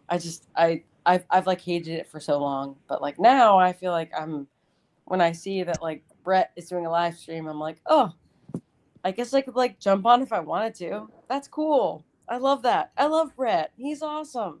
Like it's just like so much easier than like I have to attend to this email right now or else my like boss is gonna like hate me. So I don't know. It's I been kind a of miss different that. thing for I me. kind of miss living in the world where like you had the phone, but it was at home, Yeah. and Yes. you didn't have it on your body or on your person, and you had an answering machine, Yes. and like you didn't have this like constant kind of neurotic attachment to having. And it's weird because it goes both ways. Like, I was gonna say, you didn't rush to get home to check your messages. Wasn't it like on your mind? I gotta get home to check my messages. well, there's also the kind of like when I get a text or a call, I feel obligated now to answer right away or as soon as Uh, possible. And if I don't, and then that trains me to feel the same way about the people that Mm-hmm. aren't responding in a timely fashion too, because I know they damn well have a phone too. Obviously, I'm calling it or texting it. So it's like this weird thing that happens, and like I wonder like, wow, where's this shit going? Where are we going? Where is the cyborg in 10 years? What do they look like? the You know? killer was them adding the read thing at the bottom of the message. Or I somebody, turned Yeah. that off. Yeah, you oh can yeah, turn. Yeah, I turned that off too. No, yeah, At least I love think I did. I yeah. love the like accountability of that. I know that like you're not gonna actually respond to me, but you want to know that like I The read it. message received. My kids get offended when someone, have you guys ever heard this phrase? Oh, they left me on red. Have you guys heard Yeah. that? Yeah, yeah. Yeah. And my kids get offended when that happens. And my kids are like, oh, I have to respond right now or they're Oh going to be no, mad at me. I think it's such an important thing to train anyone in your phone that I will get back to you whenever I feel like it. Yes. I feel like that's really important. Nice. Like if But it's I work don't, related or whatever, that's one thing. But it's like no, like we don't I, have to normalize this madness. I tried it. I'm trying to teach them that, but they're like, if they're But not hearing it, I they're also like, like no, I knowing. have Yeah, to. it's one thing if you want to, but just for Yeah. myself, I'm like, yeah, I'm not getting back to these people. They can, But I also like knowing that they received the message, even if they don't get back to me. Like I don't get offended. If you look at my message, Yeah, great, fine. The reason why I sent it is not for you to respond. It was for you to get it. Unfortunately, which people is so funny. don't send things to like send it. They send things to get something. And so I'm saying that's okay. But like most people are like, oh, I want you to respond to me. I'm like, all right, I'm not going to. Like, I got it. Thumbs up. Yeah. So I feel like I'm just really super petty. Just try should put that out there. Yeah. And so like I get like do you guys ever feel this way? Back when like you send something to somebody and then they don't send any words back, but they send back a thumbs up. But like the That's my thumbs up is mother. almost just like yeah, but might as well just be like this, like a nice way of Well, they don't saying have an this, like emoji get the for fuck that. out of here. Yeah, but that's No. You're not. that's You're just not. a No. good way. You're not worth my time to respond. So I'm just going to give you a thumbs She up. Is that doesn't what you get mean, that. Chad? My mother doesn't get that. Yeah. She doesn't see this. She sees this, and I see this. So TLDR Yeah. was the ultimate insult to me from my brother's friends when we were on group fantasy football Texas. I'd have like a paragraph, because I'm I guess older than them, and and What's they'd a just do that. TLDR?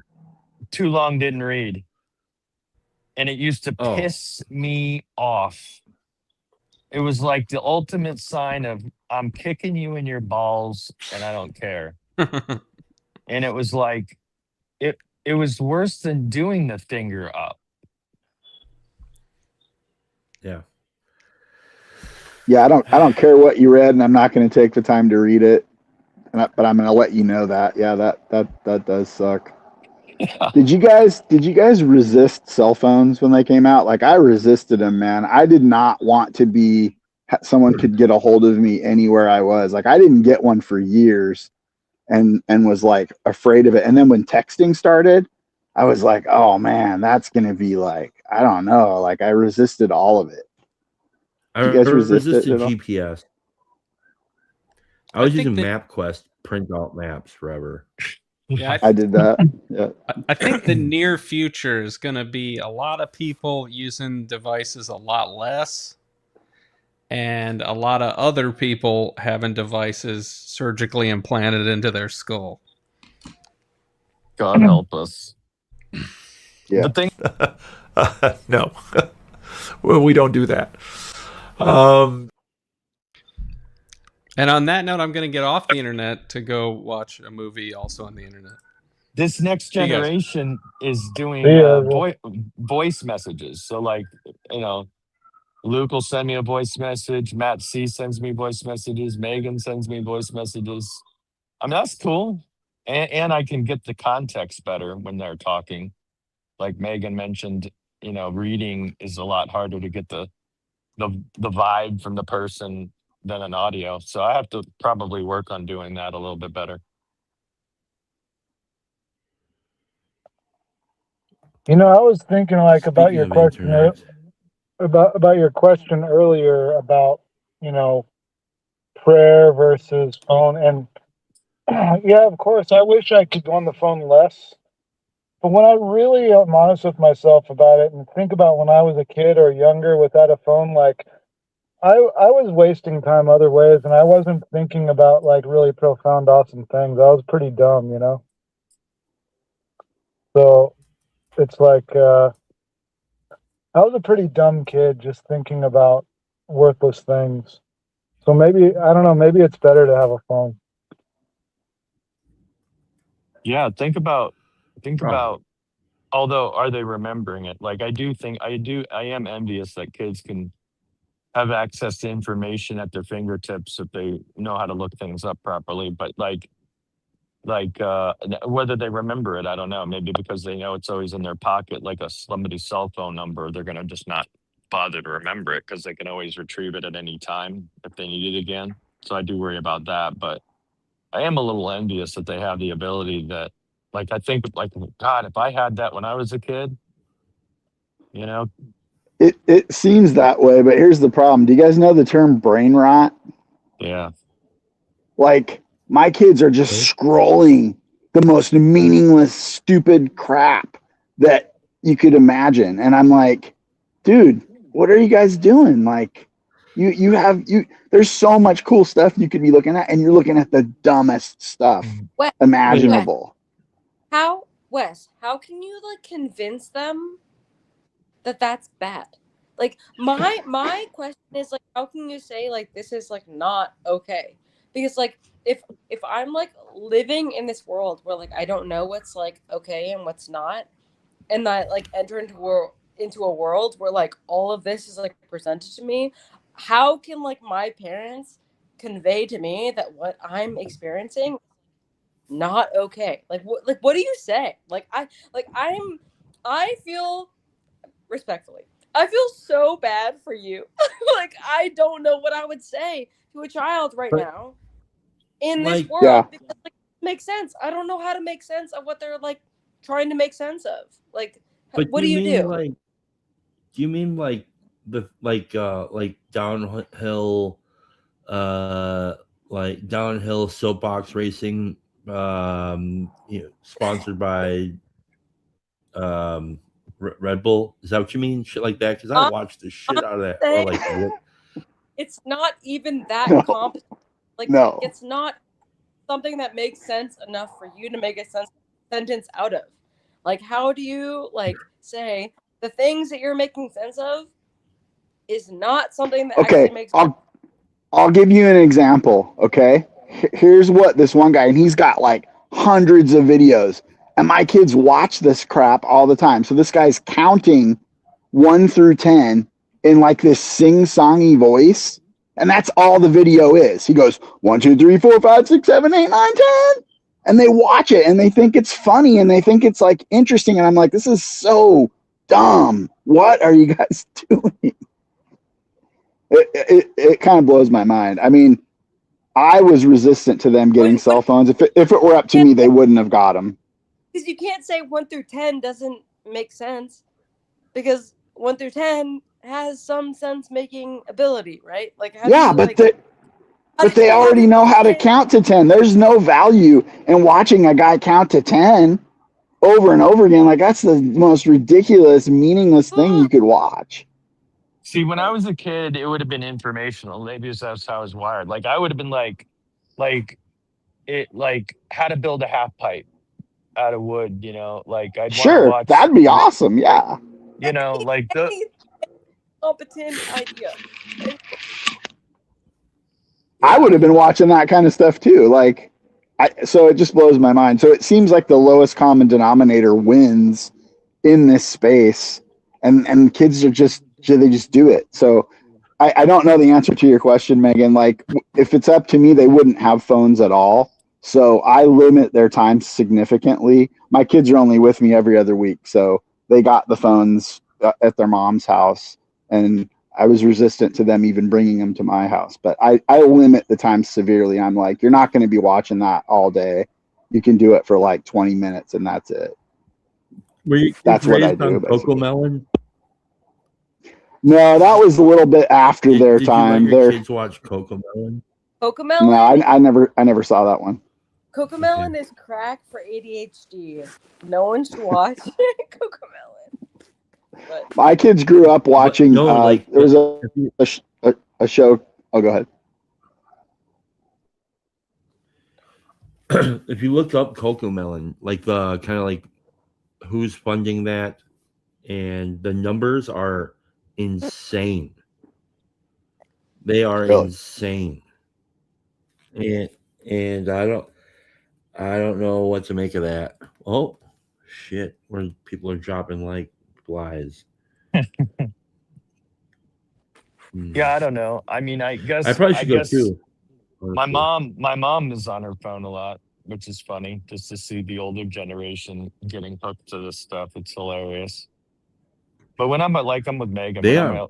out with people, like people at church or am interacting in a real life situation, like my phone's in my pocket and that thing never comes out. Look at those choppers. Did she just lick me? The I accidentally hit something. whatchamacallit,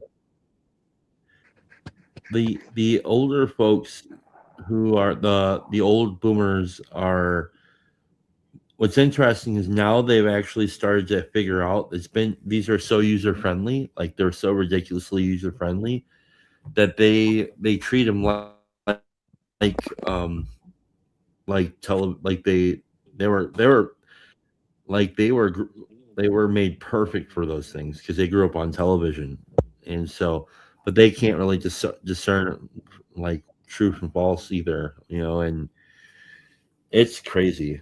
It's crazy. And What so yeah, What well, were you saying about Coco Melon? the oh, they like just the they're like the most watched thing. I think they're one of the most watched things on YouTube, period. And they like if you just go look into their numbers and stuff and then look into you just go conspiratory thinking on the thing and you'll do great. Just follow that rabbit trail down and it's like Yeah, Rob's talking about cognitive development because of overstimulation. Like it's Oh, pretty bad. it's all like they are overstimulating the youth, and so like you're just so used to like having everything just thrown at you all the time, and that's like Oh yeah, it's insane. Did it's you guys ever see? so overwhelming. Did Even you as guys ever? watch it, and I'm like, I'm so overwhelmed, and these kids are like, I love it, and I'm like, you're gonna be so overwhelmed like me. It's bad. Yeah, it's true. I don't think it's helpful. Did you guys ever see that video of that KGB agent who defected to America? And it's like an interview of him in like the Yeah. 80s. Did you see that? Yes, I did. Yeah. yeah, Like- he died not much later than that. Yes. Say that again? He died died not much when? later than that. Oh, really? Okay, that makes Not sense. too- yeah. Yeah, but I mean, what he's saying in that video, like, I mean, clearly, there's been people trying to manipulate the situation for a long time. I don't know how much this relates to that, but like, when I saw that video, that just blew my mind. The stuff he was saying was actually happening. Like, it's crazy. Definitely forces at work, principalities, powers, all that stuff. Yeah. Now you can see for so much of the same reason. I'm not too I don't think that I'm like so wise that I'm not susceptible to fall for all these tricks. I love shiny shit. I just do. And yeah. There's no Yeah. way in hell that I'm going to think that I'm able to like self-will my way through this weird ass terrain. No way. I think that's wise to recognize. I think we're all prone to it. I think addiction is just waiting for us in so many ways, right? Like, we can be addicted to just about anything, and we will be if we're not aware of it. It's going to happen. Wes, that was what I was saying before. I was like, if you'd like everything in front of me to be addicted to, if I wanted to, I could pick anything, literally anything in front of me. Give me enough time, I could be addicted to it. It's so nuts how we've like been conditioned to like that's our state of being, is that like anything can be like obsessed over. Like, yeah, nuts. 100%. Look at this guy. Olsen, are you watching FSU? What is that? Who won the game? The match? Let's just say the people who love Brussels sprouts and waffles are rejoicing. I love The both. world around. America won. The fighting EUers are. Do you guys fighting ever EUers. try mayonnaise with your Brussels sprouts? They're really good. Pat, Yeah. I made Brussels sprouts the other day on a stream with you, and I didn't talk about it. But I made Brussels sprouts with mayonnaise, and it was freaking fire, dude. It was so good. See? It was so good, and I didn't want to say it because I didn't want you to win, I guess. Apparently. So do you put the mayonnaise on after you cook them, or how do you put it on? I could never think about putting it on before. Yeah, that the- you dip it in the mayonnaise like ranch Yeah. dressing, but mayonnaise. I don't really like Interesting. Brussels sprouts, and I don't really like mayonnaise that much. So why would I Me like neither. mayonnaise and Brussels sprouts? Exactly. It's like a smash of nastiness. This is weird. Okay, I'll tell you, Olson. This is why. This is why it happened. When I was growing up, my parents or my mom and her boyfriend would make dinner, and we would have to eat the dinner. Okay. Now here's the thing: we would have to say after we get done eating, we'd have to say, "Finished, may I be excused," and then they'd let us get up from the table. But Okay. everything had to be eaten. Okay. Okay. Now, Brussels sprouts was one of the things that would get cooked, and they would be served with mayonnaise. And here's the Yeah, but thing: you grew up by artichokes. disgusting. Why are you eating It was artichokes? disgusting. It was so gross. I hated this shit growing up. But then what happened is I turned into an adult, and one day I'm like, damn, I kind of miss Brussels sprouts with mayonnaise. Well, see, there's my problem. I'm still waiting to turn into an adult. You knew that. Come on. I don't know what happened. I think that they gaslighted me into liking Brussels sprouts with mayonnaise. But It's you all grew part up of the KGB. It's the KGB conspiracy. That's it. by the garlic capital of the world. Do you like garlic? Gilroy? I love garlic. Yeah, garlic. Asparagus, artichokes. I like that. Those are things that Yeah. Brussels sprouts. Yeah, I'm out on dude. vegetables. I like Brussels sprouts, but I've never tried them with mayonnaise. I'll have to give that a try as an experiment. We'll see how it goes. Now, my family would do artichokes with mayonnaise. So you would cook the artichoke, you'd steam That's it, good. and Yeah. and then you peel off the leaf. You dip it in like the seasoned very mayonnaise and scrape it And with your teeth. scrape the leaf with your teeth. That Yeah. sounds so awesome. Yeah, scrape it with your Disgusting. teeth. I never did it like I didn't It's like really it, but my good, family but loves it. Another thing you could do, honestly, and this makes it all better, seriously, is if you like bratwurst, put a little bit of mayonnaise, or not mayonnaise. Don't put mayonnaise on your bratwurst. Don't fucking do that. That's gross. Oh, What do you think I am, Canadian? That's gross. That's fucking disgusting. But you can put peanut butter on your brat. Is really, really good with onions. Oh my I'm god! telling you, don't do it with. Brett's about to like. Brett just can't handle it. He's just like, "What is going on here?" It's almost like somebody said, "What kind of crazy?" I feel like I'm in a room with the college kids, and they're going through munchies, and it's all they got left in the cupboard, and they're like, "Let's try this and this and Brats see and what peanut happens." butter. Yeah, they cook it. They stick it straight into the jar. Take a bite. It's good. It's the all we dessert got brat. left is, oh, dude. I used to think my dad was I weird. found that out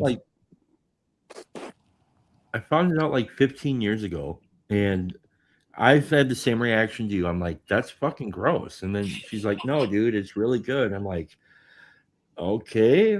So then I had one, and I was like, dude, that's really fucking good. So then, like, now I have a dessert brat. I'll have like two regular brats. Regular brat is ketchup, mustard, onion, sauerkraut. Like, that's a good brat. Then the dessert brat is onion, peanut butter on the brat. But do not put peanut butter and sauerkraut on your brat. I have tried it because I wanted to make sure I wasn't missing something. Well, it's gross, but it's really good with the onions. I just never heard of a dessert brat before. That's awesome. Okay, I really just hopped on to yell at McMo. Is he still around? He told us. Yeah, he was in a chill stream that we should be doing more sports ball. So I used my last stream that I had for my free account, my very last one, to do sports ball, and he never showed up. I didn't care about everybody else to come here and talk and do that because that was good. You know, like you were having a way better conversation than I was. But Nick Mo, come on. Oh, When do you get to re-up on the free account? The 9th of this month. So in 3 days. Oh, that's not bad. Yeah. It's not bad. But I won't be able to do my econ after dark, but I wasn't going to be able to do that anyways. Whoa, what was that? Is that lightning? No, there's lightning. There's lightning. Wow. Yeah, all right. Well, Whiskey did not like that. No, he's not like that. Yeah, we're going to be driving. So the great state of Illinois messed up our car paperwork and on something, and so now we got to drive up to the great state of Illinois on my day off to file car paperwork finish our move. So exciting Awesome. times. Yeah. How many hours of a ride is that? So it'll be 5 up and 5 back. Oh no. Make it a vacation. Yeah. On my day off. Rob, I'm serious. I seriously want to put this out there. Rob, I really want you to just click the link and come join us. Please. That would be amazing. Rob was on the street. He was doing good. Like Rob and I had a good time. We connected on the But he didn't come on and talk, did you? Did he? I kept trying. Did he come and talk? No, I kept trying to get him to do it. I kept like, come on, Rob, come on, you could do it. Dude, Rob, what the fuck, Rob? Earmuffs. I know it makes some of the old guys uncomfortable. Earmuffs, boomers, earmuffs. Hey, you gotta tell me about it. I know. I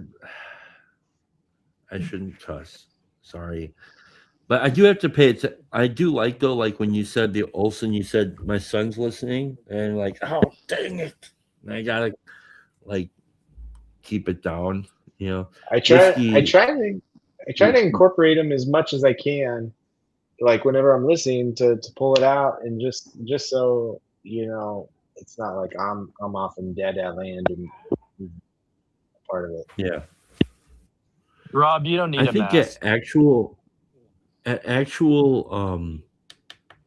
whatchamacallit, at actual estuary events, I think kids should actually participate in actual estuary meetings. So like if you have an estuary meeting around your town or whatever, and you got, you know, like your kids like 10 or something, bring them along, dude, because that'd be awesome for them. Yeah, but do you think they should be in the adult one, or you think they should have their own cool group with an adult moderator? Cocoa Melon. Well, Is I think they should come or is it in bad? with the. No, I'm saying the estuary conversations, like I could see that not being very enjoyable, dude. I'm thinking when I was a kid, I didn't want to be anywhere around my parents' conversations. Like I wanted to talk with the rest of the kids. Maybe not. Yeah, depends on the kid, probably, and the age for sure. Yeah, I think they'd probably do pretty good, actually. My kid would not. Mine are 14 and 16. I think they would hang. It would be cool. He's Yeah, 7 I guess when they ADHD. hit that age where they want to be adults so bad, you know, but Yeah. that's different. Yeah. All right, Younger would be gentlemen. harder. Rob, Speaking you don't of- even have speaking to of- turn on the camera. Exactly. I gotta go. See you. See you, Rob. Thank you guys. See you, Have a Olsen. great evening. Okay, bye. I think I should go bye too. Thanks for coming and spending time. We've been going 2 hours and 18 minutes. That's incredible. Not bad. Good conversation flies. Are you guys going to write any stories? Here, listen. If we want to win the war on humanity, we have to participate in creative endeavors for shits and giggles. I mean this from the bottom of my heart. You don't have to be good at it. Just go play and write some shit and share it with me because I like to. I don't like to read a lot of like other people's books except for like two or three different authors. But I'll read your stuff if you write it. See, I think what's cool about the what TLC is doing with the creative stuff is that at some point it's going to be something I'm interested in. Like I'm not interested in writing. I don't do drama. I'm not interested in doing Macbeth. I think it's awesome. I'm going to be part of the audience. I'm going to be part of the reading of the zine. But you got to have an audience. But at some point there'll be something I'd be like, yeah, I'll get down with that. I do like the editing video stuff. I think that's cool. I would like to get into that, but doing different stuff, having fun with that. Chad, I don't know if you've talked about it on other streams, but I don't think I realized that Yeah. you shut Did Neil show your up? channel down. Is that what at any happened point. just now? No. Did you ever What's that? talk about that? I don't think I realized that you did that. Did you ever talk about like why you Yes. did it? Yeah, it we was- talked about it earlier in the stream. Yeah. Oh, okay. Is there like a quick summation of like was why all you through did it? that. I didn't It's hear how it. it's how we got on the addictive internet crap conversation. Oh, It's okay. actually right before that, I think. Gotcha. Because I had So a you were strong just- intuition that I should, and I did. Okay. And were you glad you did? Yeah. Yeah, I think that was the right thing to do. Yeah. The world didn't implode. The black hole didn't consume us. I still lived. And here we Just are. like we all survived somehow for thousands of years without phones or electricity or any of this crap, right? Yeah. Yeah. Although I don't know how I'm going to survive without this hat because this thing is That's is great. blinging, dude. It's pretty awesome.